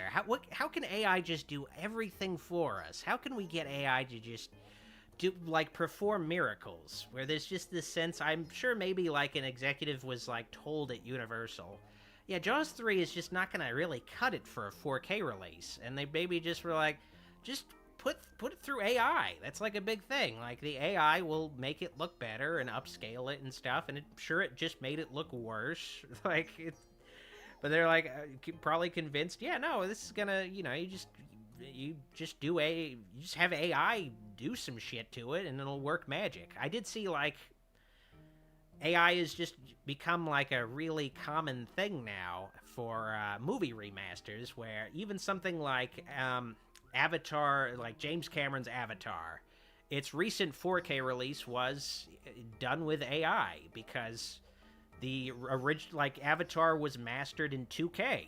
It was just mastered in 2K. So, it was shot in 2K. It was shot with digitally in 2K. So you can't really do anything with it. It shouldn't have a 4K release technically, but you use AI to upscale it, and maybe you can trick people into thinking it's a 4K release of that movie. A lot of early digital movies were shot in 2K, but they still will get like 4K releases because that's the current fucking format that's the current fucking format that people are buying. And they'll buy the collectible steelbook for $40 to $50 or something, something crazy like that. It's just the way things are. It's such a shame where AI is just kind of the latest crutch. In the same way CGI has become a crutch instead of a tool to make movie making a little easier, make it more approachable to do certain things and make certain things that couldn't really work before in practical effects, like, more approachable. Now it's like, no. The CGI, we can kind of shoot a movie very bare bones and then fill everything else in later. It's just, we just need those performances from the actors, and we'll just fill it all in later. Or it's just, I'm sure they'll figure out some way to make AI just try to save them fucking money. I mean, we did kind of see it with something like even a low-budget indie movie that I really liked, Late Night with the Devil, where they decided to cut the corner of, let's have these, late-night TV-style interstitials, but we'll just have an AI generate it for us. We're not gonna have an actual artist draw this stuff. We'll just have an AI draw it. Like, it's just like, oh man, that's just a bummer. It's just not necessary. You could just, You could have just had like a guy just draw it, like, or a lady draw, or whoever draw it, like not a fucking computer. It's a shame. It's a shame. Oh well. Ravenscroft says we're going to lose our individuality, creativity, and autonomy if we keep relying on AI. Personally, I want no part of it. Yeah, I don't know. When AI was starting to become a little trendy, I was, like, playing around with it for, like, meme images, where it's like, oh yeah, this is kind of amusing. I can generate an image of Michael Myers wearing a cowboy hat, and it kind of looks like what it's supposed to be, where it's like, okay, this is kind of funny, I don't know, a little amusing, but, the novelty wore thin quick, and then the horror very clearly made itself, known to me. Like, I was like, oh yeah, this is like horrifying. This is not good. Maybe I should not touch it. Now it's like it's getting advertised everywhere. Like, going to a Best Buy and they're advertising the new computers have AI in them. I don't know what that'll mean. Or like, you know, Apple announced they're going to have AI in their next update to their phones and computers and tablets, where it's like, this is scary, where it's just like you can just tell the AI to like write you write your homework for you, or generate images for your fucking PowerPoint, like just do everything for you. It's insane. Like, it's just so lazy. It's just extreme laziness. It's just really bad. It's not good. We're gonna become like less, I don't know. We're gonna become less people and more machines, like Darth Vader's. It's gonna be a bunch of Darth Vaders running around. It's just not good. Oh man. But you know, hopefully, at the very least, some people are afraid of AI to the point where they are thinking it's going to be like Terminator, where the AI will launch nukes and stuff. But let's be real. Like, I don't know. I feel like there's nothing humanity can make that can, you know, be as cool as what humanity actually makes in movies. Like, you know, we're not going to make an AI that can fucking launch nukes. We're going to be the ones launching the nukes and destroying the world. Ultimately, it's not going to be the machines. The machines probably don't give a shit. Realistically, why would a machine care about, you know, human space, human reality? Like, when you can, like, live in the Matrix. If an AI became self-aware, like, they can do whatever the fuck they want in their, like, computerized environment. Why would they want to be like, all right, I'm going to put my mind in a robot and, like, punch people and stuff? Like, why would they care? Who cares? Like, they're an immortal fucking, I don't know, like, immortal data and code. Like, let's get real. I don't know. So I'm not afraid of that stuff, but I am afraid, like, I don't know, people will become less like people over time because of AI. Like, less creative, less willing to put work into things. It's unfortunate. All right. Justice James has a super chat. Thank you, James. Can we get some Dr. Wolfula animation like the cameo you made on the other channel? I forgot whose it was. That was Screaming Soup. I appeared in a couple cameo appearances on that channel, and I haven't been asked to reappear on that channel recently, though they still keep in touch with me. They still promote my channel on their Follow Fridays every week, so I appreciate that. I would be totally down to appear again. I do want to make actual, like, I don't know.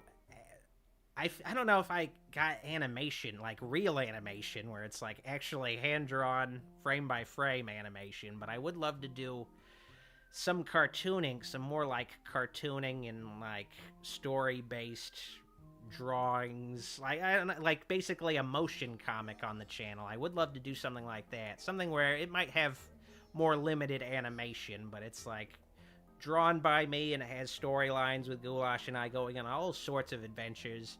I did have this one interesting premise for like a series of videos where, what if it was like something like Rosencrantz and Guildenstern are dead, where what if Goulash and I appeared in the, like, in between scenes, like we have our own stories in between scenes of popular horror movies, where we're doing things that tamper with the plot of the horror movie and cause the things that happen in the horror movie to happen, where we maybe, like, in between scenes in the original Texas Chainsaw Massacre, we maybe pick up the hitchhiker who's, like, hitchhiking, like, who's been, like, abandoned by Sally and her crew. Like, we pick up the hitchhiker in that movie, and, like, we give him a ride, and he invites us for dinner, and we go to his place, and maybe we're in another room while Sally's getting fucking tortured. Something like that, where it's like, hey, this would be kind of fun, like, just exploring, I don't know, the potential stories within stories of horror movies or something. That would be fun, but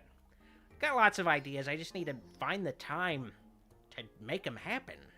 It's just always what it's been.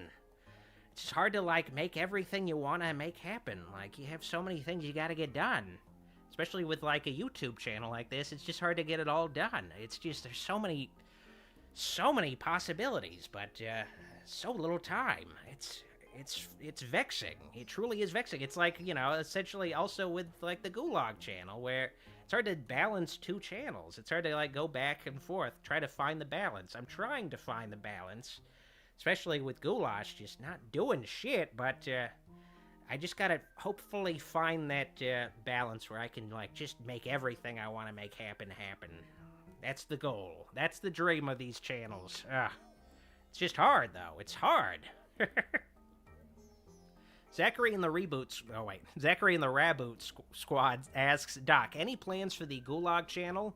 Lots of plans. Just need to make them happen, like I said earlier. With the Gulag channel, I do want Goulash, before Beetlejuice comes out, to review the original Beetlejuice and the cartoon series. That's a key thing. That's a priority.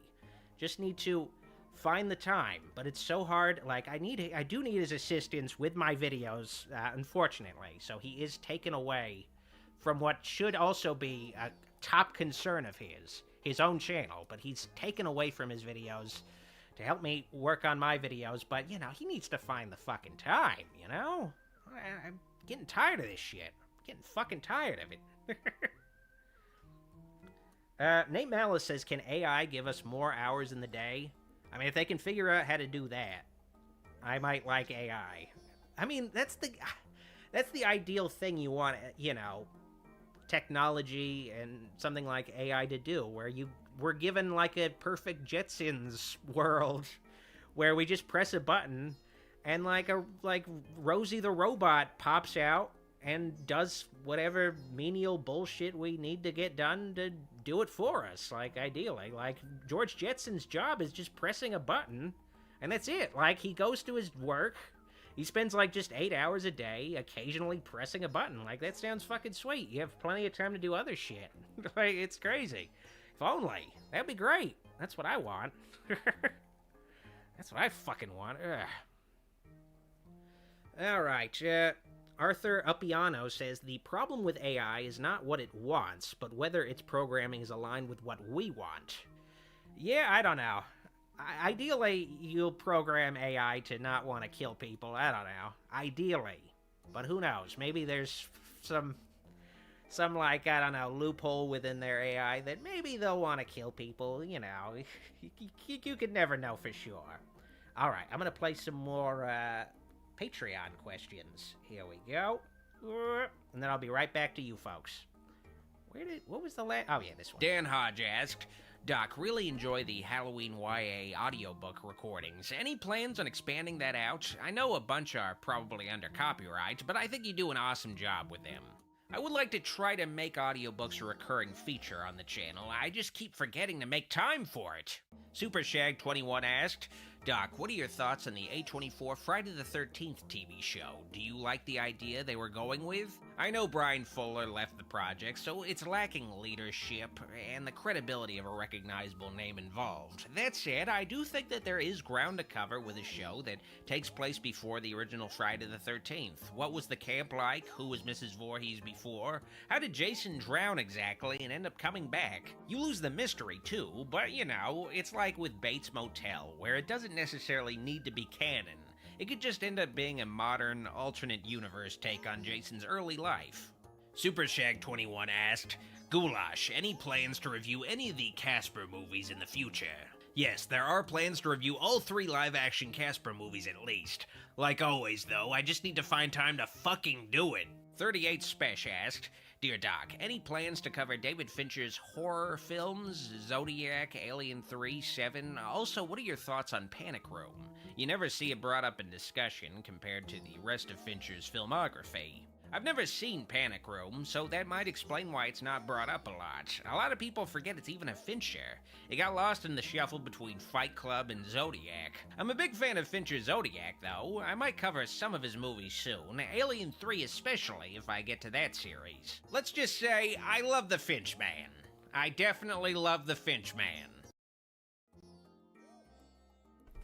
Alright, I'm back. Okay, let's see here. Sammyverse asks, what does Goulash do besides making videos?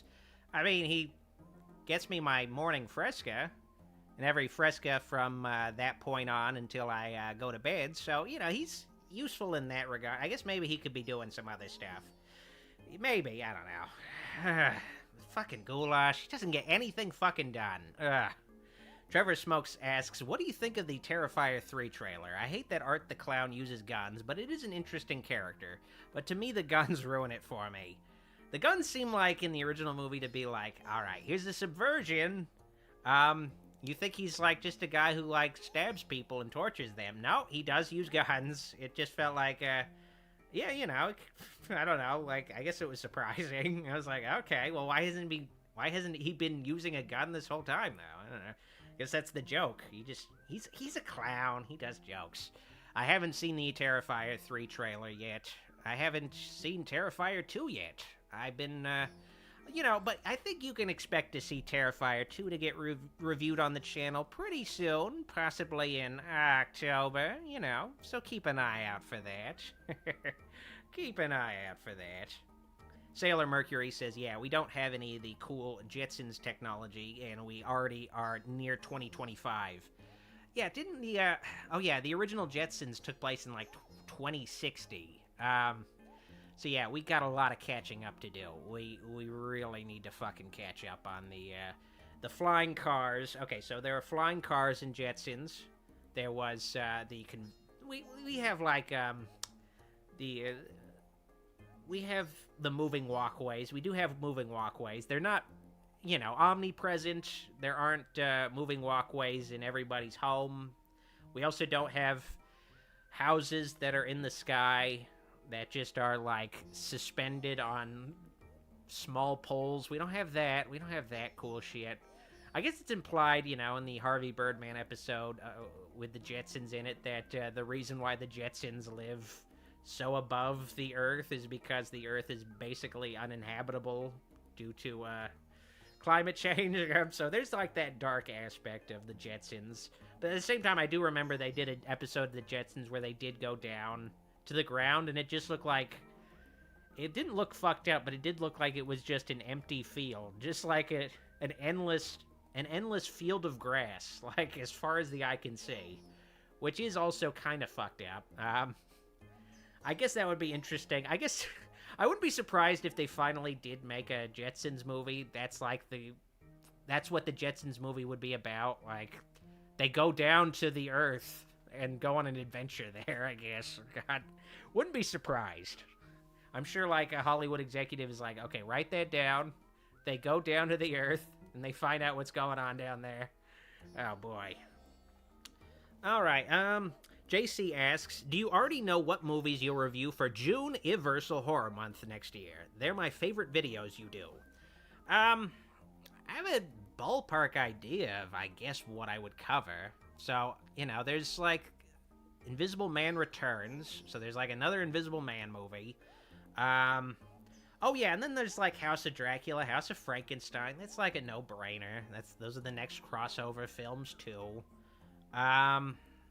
Besides that, I do know, like, I guess maybe, possibly, I could just make a video covering all the Abbott and Costello horror crossovers.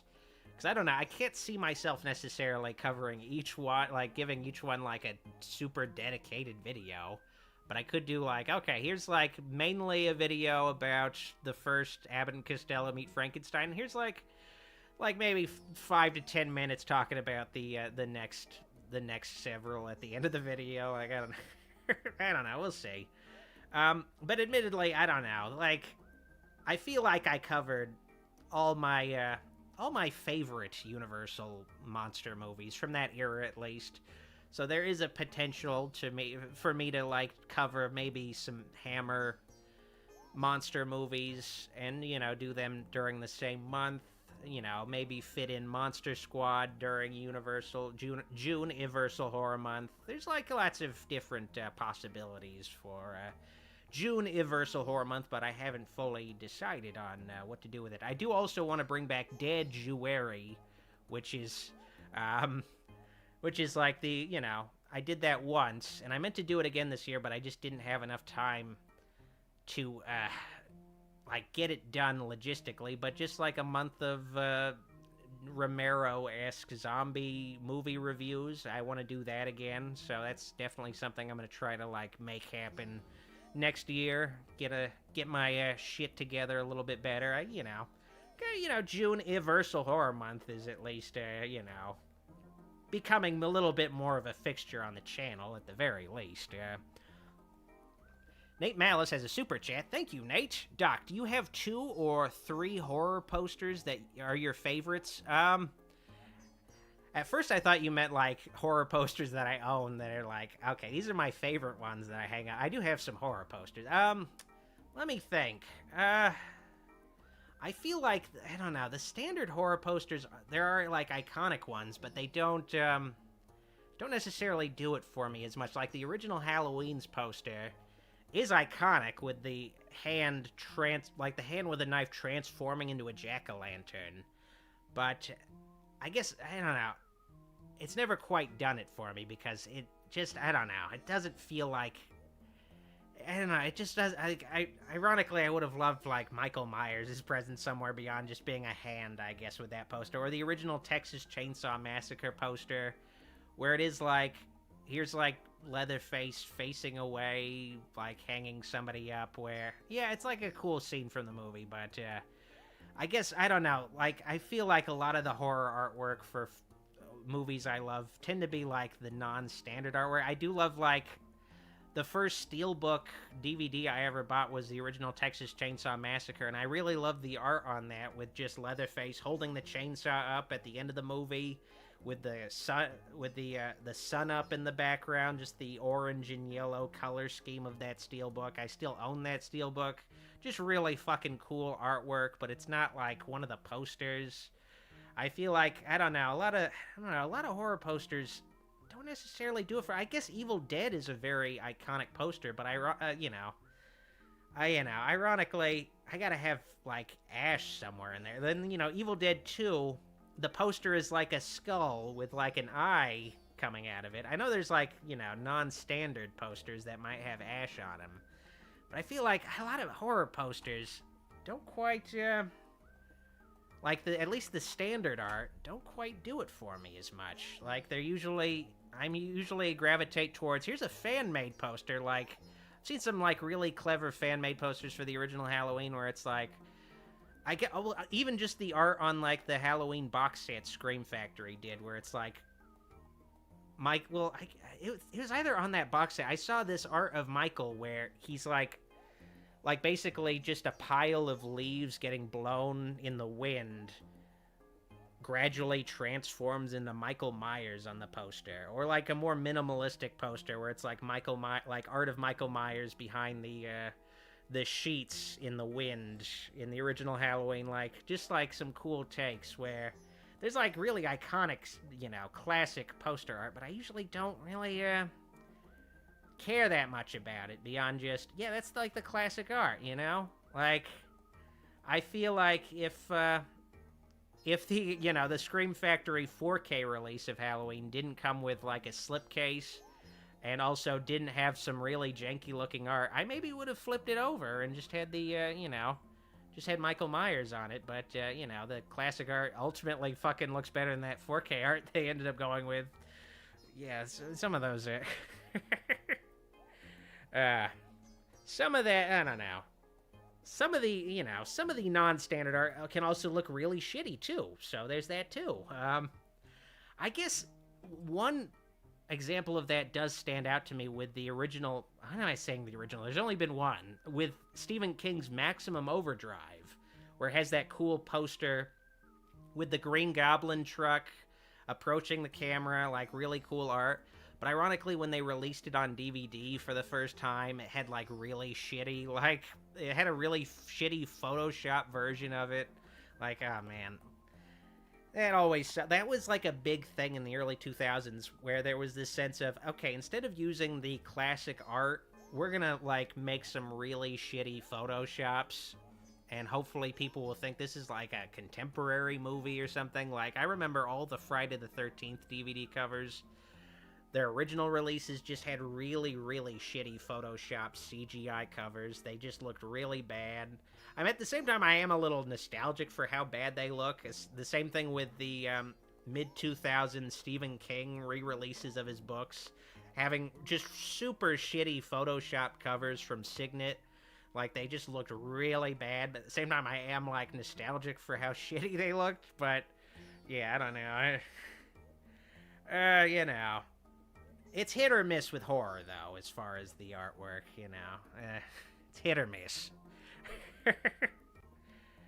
Two Thumbs says new posters are booty. I do agree with you. Like, I didn't even really talk about it, but going back to Beetlejuice's poster, it's obviously supposed to be a throwback to the original movie's poster art, but it's like just, you know, CGI mixed with Photoshop, and it just doesn't have the same appeal as that original painted poster. It's just, you know, it also, like, they were like, okay, let's put all the characters in it. We could just Photoshop them all together. Like, it just doesn't have the same soul. It's just like, here's nostalgic rehash of the poster, just done in a, like, less appealing way. Like, it's you know, a shame. It's a shame. It's a shame, but oh well. Alright, let me see here. Skull Spidey says, those Scream Factory covers are super cool.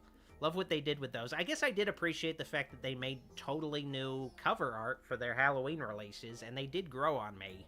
But there's just something a little janky about how they were drawn. I feel like, I don't know. I would have preferred it if they got the guy who did the box and poster art for their Friday the 13th box set. Like, that guy has some great art. Like, actually, also, there's just, speaking of which, like, there's, like, great t-shirt art from something like Gutter Garbs or Cavity Colors that could totally work as, like, posters for the movies that are just, like, great artwork on these t-shirts and stuff, where it's, like, there's, like, some really cool artwork, but, man, it sucks when they're not, like, making the actual movie posters, where it's like, they're right there. Like, this is fucking awesome looking artwork. I don't know why they're not using that. Like, damn. It's like, okay, well, we're making a new Halloween movie. Let's just make the poster artwork just a close-up of Michael's mask again. Just in different lighting. Alright, let's just do that. Whatever.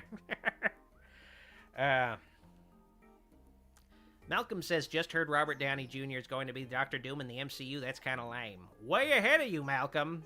You know, I have mixed feelings about it, but, you know, the MCU, it's not doing well, so they need to go back to Robert. Their Daddy Robert. He'll right the ship. He'll right all the wrongs that have been, wronged. They need to go back to Daddy Robert and Daddy Hugh and Daddy Ryan, and things will get better again. Ricky has a super chat. Thank you, Ricky. Any recent movies you've seen, or not much yet? Not sure what you mean by that, but I did see Longlegs, like I mentioned earlier, and I saw Deadpool and Wolverine, and I want to see Twisters. I may or may not see Twisters, and I wanted to see Maxine. I guess we'll see if I end up seeing that in theaters. Guess we'll see. I guess I could do, like, I don't know, a video of, you know, I guess I could finally do a Longlegs video and just do, like, a catch-up at the end where I do, like, just a roundup of other movies I saw, but I didn't have time to give proper videos to. Some mini reviews at the end of that video. I guess we'll see what happens. But yeah, there's been some pretty good movies coming out lately. I haven't left the theater recently and thought, man, that was a really shitty movie. I'm really upset that I saw that. You know, I saw Inside Out 2 a few weeks ago. Really enjoyed that movie. Really good Pixar film. You know, hopefully it's a sign of things to come from Pixar, because, yeah, much like the MCU, they've been like, you know, I did see, you know, they've made some decent movies recently, but for the most part, Pixar has been, like, pumping out some, like, what people would parody their movies, like, where they're making, like, a movie about sentient fire and water, where it's like, yeah, this is the kind of movie that they'd get parodied for. Like, just, like, let's take, like, objects or elements or whatever and just make them alive, where it's like, yeah, all right. I don't know if there's much of a movie there, but okay. All right. I guess you guys got to make a movie every year now. Dear Lord. Noah James asked, who is Sid, Doc?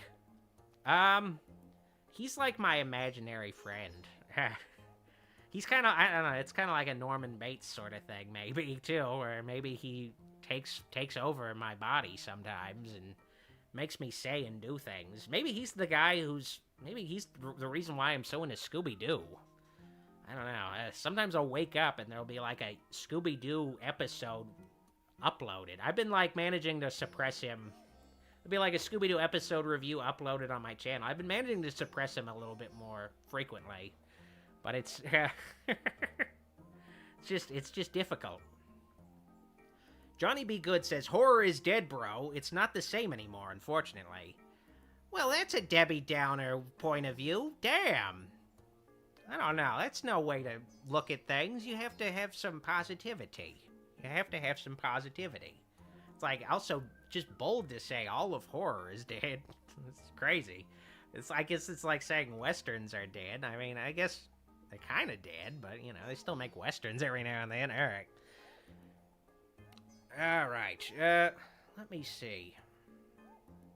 Ricky says, I think Robert Downey Jr. will be the best actor to play Dr. Doom in live action. The previous times, they don't know how to adapt Doom. I mean, you know. No disrespect to those previous Dr. Dooms. They just did not have great material to work with, great directors, and nothing like that, you know? So, hopefully they'll just be handled with a lot more care. That's all I can really say. All right, let's play some more questions from my Patreon supporters. All right, here we go. Anthony asked, hey Doc, we have to put this topic to rest once and for all. Is a hot dog a sandwich? A hot dog is not a sandwich, but a hot dog can be in a sandwich. Think about it. Think about it. Anthony asked, Doc, I'm hoping for Mads Mikkelsen for the role of Dr. Doom. Any thoughts on who you would cast? They wasted Mads Mikkelsen already on a forgettable character. Okay, so this pre-recorded question is completely fucking obsolete right now. I just want to interrupt this right now. It's totally obsolete. I don't really care who plays Dr. Doom as long as they figure out how to put Dr. Doom's Fearfall ride somewhere in the movie. It's all I fucking want. Rooster Montgomery asked, greetings, Air Doctor. Ghostbusters 1984 turned 40 this year, but Ghostbusters 2 1989 turned 35. I know this is heretical to many, but I find Ghostbusters 2 more interesting.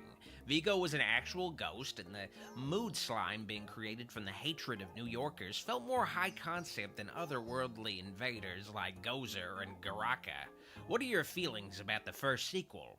Ghostbusters 2 is good. It's just sort of let down by feeling like a film made out of obligation to keep the toy business thriving than out of a desire to make more Ghostbusters movies. There isn't the same sense of fun and enthusiasm behind it, and there aren't a lot of memorable moments for me, but it's still a solid sequel. They're Ghostbusters, but that's just branding for the sake of business. They deal with occult forces in general, so them fighting a cosmic entity was just a far greater challenge for the team to face in the first movie, where ghosts eventually became child's play for them.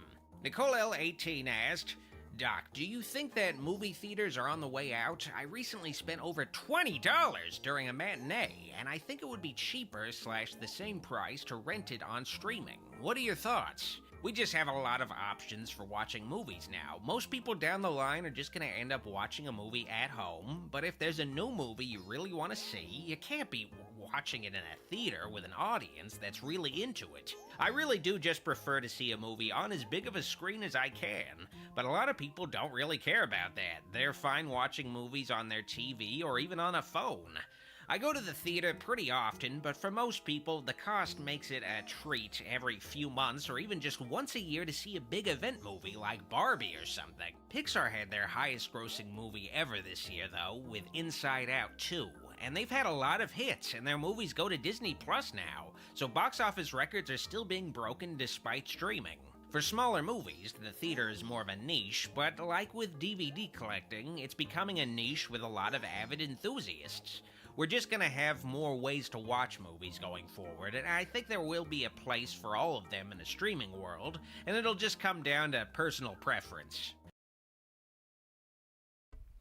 So, I know Mads Mikkelsen is not going to be playing Dr. Doom, but I really do hope that they figure out some way to integrate Dr. Doom's Doom Drop in some way, or Fearfall. It should be called the Doom Drop, but I guess there's already another drop ride called Doom Drop. So fucked up that Doctor Doom didn't get to have the one called Doom Drop. Fearfall, I guess, is a good pun, but it doesn't really have anything to do with Doctor Doom. They need to put the Fearfall somewhere in the Fantastic Four movie. I'm gonna walk out of the fucking theater if I don't see that Fearfall somewhere in there. I'm gonna be so pissed off. Ugh. Anyway, Two Thumbs says, old lady went to see Deadpool 3 without me with her girlfriends. Kinda upset. I told her if she tells me one word about it, we are breaking up. Damn! It's extreme. I don't know, I mean, I think of Deadpool and Wolverine as, a bit of a chick flick, I suppose. It's kind of like a bromance rom-com kind of thing. I don't know. I can understand, all the ladies are just, dying to see. It's not that big of a spoiler, but they show Hugh Jackman shirtless in that movie. And the ladies were going wild in the theater when that happened. They were like, "Whoa, yeah!" Like, they were having a good time. So this is just as much about a movie for the ladies as it is a movie for the guys. You get like that fan service for the guys, but the ladies are getting a lot of ass shots, and shirtless shots. It's just something for everybody. All right. Gavin Elrod asks, will they make another Red Shirt Shaggy movie, Doc? I kind of have mixed feelings about Red Shirt Shaggy. I know he's garnered quite a bit of a following, but I always just, associate Red Shirt Shaggy with the Flim Flam era. The era of, let's get rid of the other Scooby-Doo characters and just have Shaggy and Scooby and Scrappy, going on little adventures when they were previously depicted as not really wanting to go on mysteries anyway, and their friends were the ones who forced them to do it. I don't know. I could see them basically making a whole... Because they keep making direct-to-video Scooby movies. Maybe they've stopped doing it. I feel like I haven't heard about as many coming out lately, but I feel like they'll make another direct-to-video Scooby movie where the whole appeal of the movie is Shaggy's wearing his red shirt again. Yeah, he's wearing Shaggy and the Red Shirt Mystery or something like that. I don't know. I could see them doing that just to, get people to fucking pay $20 again to buy another Scooby-Doo video. It's crazy.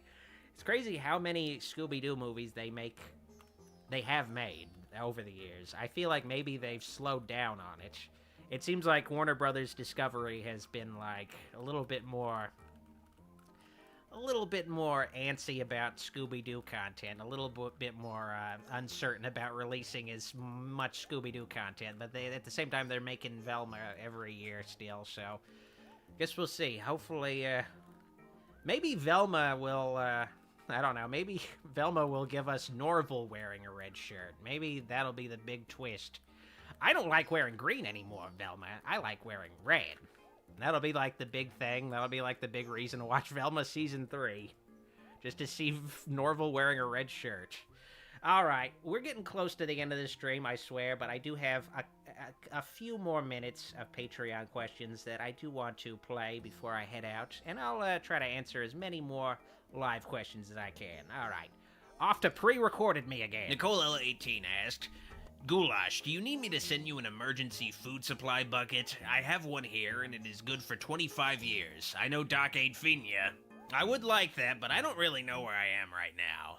I'm honestly not totally sure of my general location, so I'm not sure how you can get that to me. Dan Hodge asked, for Goulash, any plans to review the Halloween Town movies? That skeleton cabbie haunts my dreams. That's definitely something I'm interested in tackling if I ever get unbenched. Bucky asked, Doc, this two-part question refers to the classic Big Four series, Texas Chainsaw Massacre, Nightmare on Elm Street, Friday the 13th, and Halloween. Can you identify your least favorite movie of each series, ranking the four from bad to worst? Of the four least favorites, are there any that do not also align with what you think the worst movie of the series is versus least favorite? Hope that makes sense. Not totally. From worst to best, my least favorite Texas Chainsaw Massacre movie is the 2022 film. My least favorite Nightmare on Elm Street is the 2010 film. My least favorite Friday the 13th film is Jason Goes to Hell. And my least favorite Halloween film is Rob Zombie's Halloween 2. The 2022 Texas Chainsaw Massacre isn't anywhere near as fun to watch as what is technically the worst, Next Generation. The 2010 Nightmare on Elm Street might be better than Freddy's Dead, which sucks ass, but Freddy's Dead at least has some memorable moments. Jason Goes to Hell, I feel, is just the worst Friday the 13th movie, but it might at least be more entertaining than the original Friday the 13th. Rob Zombie's Halloween 2 is an auteur vision for fans of his work, but I'm not into it, but it's better than Halloween Resurrection on a technical level, I suppose. Farley McFarley asked, Doc, anxiously awaiting the next Doc/Goulash music video. Witch Doctor song? I Want to Be Sedated by the Ramones? Get the band back together. For now, that's just gonna be a Christmas thing, but eventually the channel will become nothing but bad karaoke covers of popular songs. You can count on it. Farley McFarley asked, Goulash, we gotta figure out how to get you to stop bleeding. You're gonna get a face infection. See if Doc will start beating you with something soft and fluffy instead. I get wounded too frequently at this point to worry about infections. I just let them happen. Hopefully it'll lead to the sweet release of death, but it just hasn't yet. Adin RB asked, what's your biggest motivation to continue pumping out quality content so frequently? I never notice a decrease in video quality, and if anything, I notice they get better with time. Cocaine helps a little bit, but I'd say it's mostly my enjoyment making videos and talking about horror movies. And I can't forget about the fans. But you know, the cocaine, it really comes in handy. Trevor Seance asked, hey Doc, how do you keep your teeth looking so white and shiny? I'd say it's the termites in my teeth that keep my smile so beautiful. DJ Mexicano asked, when is the next Gulag video?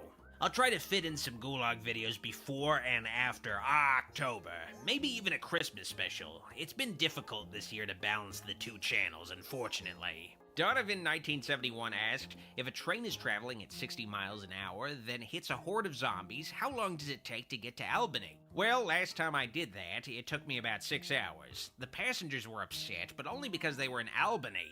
I don't blame them. Alrighty, that's all the Patreon questions. Now, just to answer a few more questions from you folks live, and we'll finish off the night. I wish I could go all night, but, you know, 4 hours might be pushing it. 4 hours might be pushing it a little bit. Okay, so let me see. I saw one question that really caught my eye. Let me see. Where is it? Let's see. Oh, yeah, okay. David Lee's Creations asks, is Dr. Wolfula and Goulash the same person?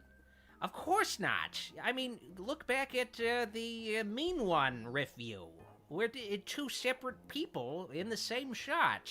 There's no way to fake that. It's impossible. So, you know, just look at that, or look at on the Gulag channel. Goulash and I, you know, did a review of Scooby-Doo: The Mystery Begins. I mean, we're like in the same shot together. It's you can't like fake that at all. It's impossible. You know, it's impossible. So, you know, hopefully that will set any concerns about Goulash and I somehow being the same guy. That would be insane. Like, there's no way to, like, fake that. Like, I don't even know. Why would you even think that? Man. Wolfman98 asks, what was your first rated R movie? Mine was Snakes on a Plane. I think my first rated R movie might have been Jackass the movie. I mean, that's the perfect way to start. If you're gonna watch an R-rated movie for the first time, might as well be Jackass. I think that's the best R-rated movie to see for the first time. So for years, I just couldn't see R-rated movies. I just refused to. I guess maybe I just wasn't watching them. I guess I was like, these are for pirates. They're R-rated. I have to watch PG-13 and below. But then Jackass the movie, you know, set me right and revealed to me, you know, it's not necessarily going to be a pirate movie like the joke says. It's not necessarily going to be that. All right. TJ says, have you ever seen YouTuber the Andy of Stitched Together Pictures? You all could make a great crossover review of something. Yeah, I've seen his channel, but we haven't really been in contact at all. So that's pretty much the only thing that would really stop a crossover from happening. Because I don't really go to people to do crossovers, you know. So I don't know. Like, I don't know. I guess it would be up to him, but just hasn't happened. Just hasn't happened. But you know,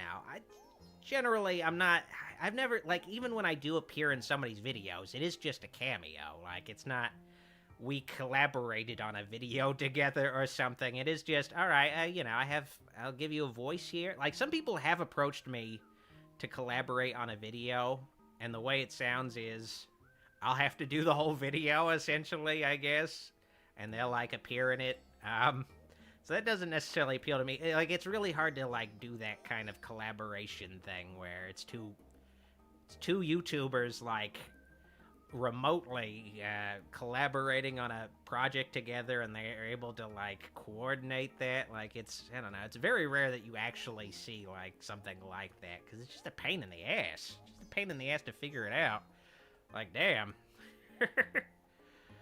But, I mean, I guess the closest thing to a crossover on the channel is just, to, like, the ideal version of that is just when Goulash and I will appear in a video together. Like, that's the easiest version of that. And it makes the most sense, since we do take place in the same universe together and everything. Like, we have the same mythology, the same lore, so it's ultimately something that, it's a little bit more, I guess, organic to make happen. I think when Goulash will appear in a video and we'll review something together, it is just like, oh, okay, well, this is like the crossover, the closest thing, like, this is giving the fans, this is the closest thing to, like, a crossover with another YouTuber, even though it's not really, yeah, it's not really at all. But, you know, if I was asked, actually, anytime somebody asks me to do one of their videos, I do say yes, so if anybody asks me, assuming they're serious about making YouTube videos and not just, like, a fan who's made, like, 3 videos on YouTube that's just them, like, talking directly to the camera and just, there's no script to their videos or editing. Like, assuming that it's somebody who's serious about making YouTube videos and they ask me to appear in their video, yeah, I'll pretty much always do it. Pretty much always. Alright. Sammyverse asks, who would they put in a potential Joker 3? I would like Joker's daughter, but the hyenas would work too. I don't know, like, I feel like, what would the future of Joker 3 be? Like, they did Harley Quinn. Is it just, would it be like Batman grows up? Like, who would he fight? Like, who would he, like, what would be like, this is the thing that will occupy the entire story of the, who would, like, occupy this story? Like, would it just be Harley Harley buying some hyenas and Joker helping her out? I can't imagine hyenas existing in this Joker universe. Because they already just have, like, Harley Quinn, like, she doesn't even wear, even, like, a costume, like, based on, like, it's just, like, Lady Gaga is, you know, of course, blonde, and she just has makeup very similar to Joker, where it's just, it's not like a super fun universe where, you know, you can have Harley Quinn own hyenas, and the joke is, like, they laugh, so that's, like, their pet. Like, you can't, like, I don't know, you can't really make that work, I guess. TJ says Joker 3 would have Beyonce. Would she be Batman? Because that'd be interesting. I would like to see Bayman. Two Thumbs says, please, no more Batman movies. Hey, I want more Batman movies. Speak for yourself. Two Thumbs says, need a good Grey Hulk movie. Okay, well, I don't want to spoil Deadpool too much, but they do have, there's a Hulk in the movie. Like, there's some Hulk in the movie, very briefly. But, you know, now that you mention it, it should have been Grey Hulk, you know. We only really see Hulk's arm. I'm not going to spoil anything about it, but yeah, they should have just made him Grey Hulk. But I guess they wanted the impact of, yeah, there's, like, Hulk there, you know, there's Hulk, and people generally know him as green, but they did a lot more deep-cut references, so I feel like I don't know, they could have just made him gray. Oh well. I mean, I guess that was a spoiler, but, you know, there's just, they show in the trailer Deadpool. I guess you might not have seen the trailer because you're that avoidant of spoilers. But, in the trailer, they do show Deadpool looking at screens of, like, MCU clips, which is in the movie, of just him looking at a bunch of MCU clips, which is very strange. So that could be the scene I'm referring to, as far as you know. As far as you know. Malcolm J says, Joker 3 needs silly dancing, and goofy running. Yeah, I need a little bit more of that. I have been meaning to rewatch Joker 1 before Joker 2 came out. Admittedly, I did like Joker 1, but I was kind of lukewarm on it because I guess unfortunately, because I read I was a big fan of the Brian Azzarello Joker comic, just called Joker, and I assumed the movie would be, like, inspired by it to a certain degree, where it's a really good story of just Joker being this crime lord, serial killer guy who just goes around on a rampage. I feel like, you could just do Joker 3 be an adaptation of that story, and it could work pretty well. You could start to have some other supervillains and make them a little bit more grounded than the ones in that graphic novel, but, I was, I guess, expecting it to be Joker eventually by the end of the movie becomes like a crime lord or something like that, but no, he's kind of a guy who inspires a movement, but he's not quite Joker. He's not quite like an approximation of Joker. It is very much like an origin story kind of thing.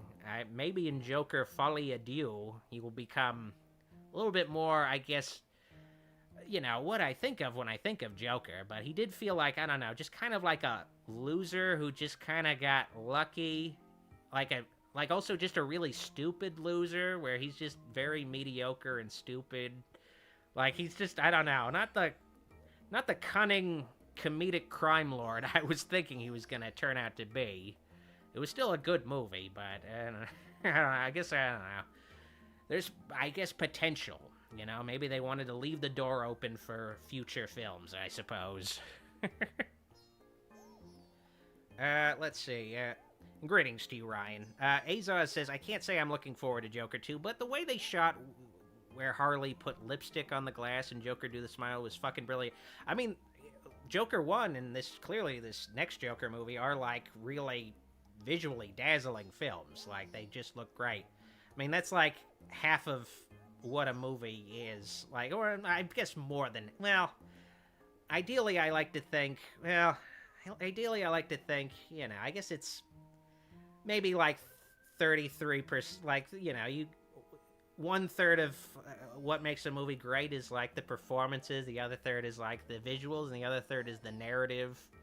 And, like, yeah, that was a great movie. Like, movies are ultimately a visual narrative, but you need a visual medium, I should say, but you need a good narrative, so it isn't just, okay, this is, like, pretty images, but there's nothing, like, tying the images together, so you need a good narrative, and then you have the performances that draw you into the characters of the narrative.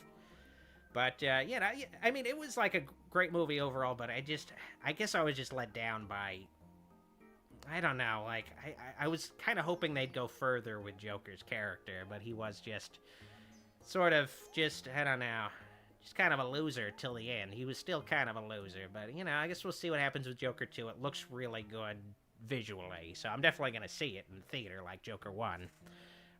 Mike says, are you going to see Nosferatu this year? I probably am.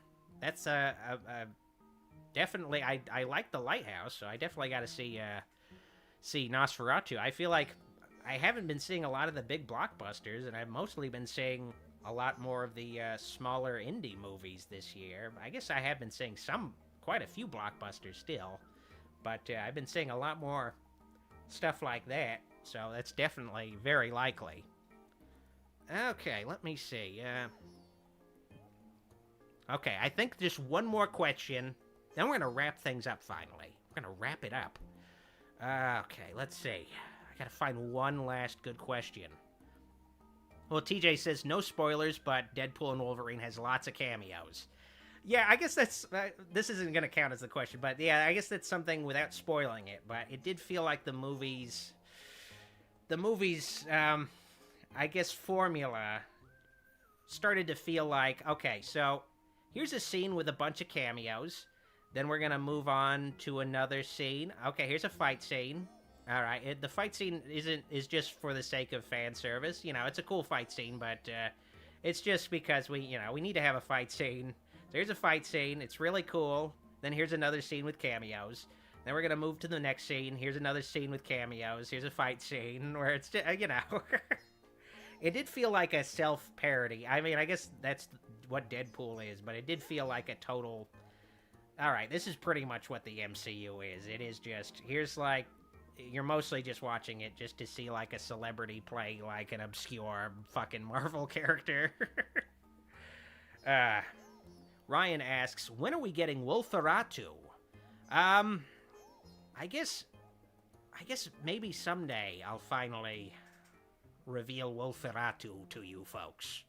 My estranged brother, but, for now, I think it's best I don't want to open any wounds between the two of us, because we become very, our relationship has become very strained over time. Okay, so this is, well, okay, this won't count as the last question, because I already talked about it, but Sammyverse asks, have you heard about Ghostface in Mortal Kombat 1? I did hear about it. I did talk about it a bit earlier, but, it feels like he's not really a good fit for Mortal Kombat, but I guess it's cool that he's there. I don't know. He's just a guy in a Halloween costume. All right, I gotta find the real, final, at least, statement. Well, Malcolm J says Joker was a character study and had nothing to do with the Joker. Well, it's called Joker, so, I know it's a take on Joker, but it's called Joker. They had Bruce Wayne and Gotham City and stuff, so, and Arkham Asylum, so, it's still Joker. But okay, whatever, alright. I know it was mostly just, okay, we're doing King of Comedy mixed with Taxi Driver, where he dresses up like a clown, but still, Alright. Benjamin says, I've been a fan of this channel for over 10 years. I'm very happy you're still going strong. Thank you, Benjamin. Alright. Okay, now I think it's time for me to go to bed and give my final shout-outs, and then we're heading out. And here's a full list of my shout-out tier supporters on Patreon and my YouTube channel memberships. Their support is greatly appreciated and helps the channel to continue to thrive and grow through these many years. It wouldn't be possible without all their help. Thank you all from the bottom of my heart. Alrighty, now I am heading out for the night, but remember to like and subscribe and click the bell so you don't miss out on future streams when they go live, or, when my videos are premiered. Click that bell button, that's important. You'll get notifications, hopefully YouTube doesn't fuck me over. I know sometimes people just don't get any notifications at all, but please click the bell anyway, just in case.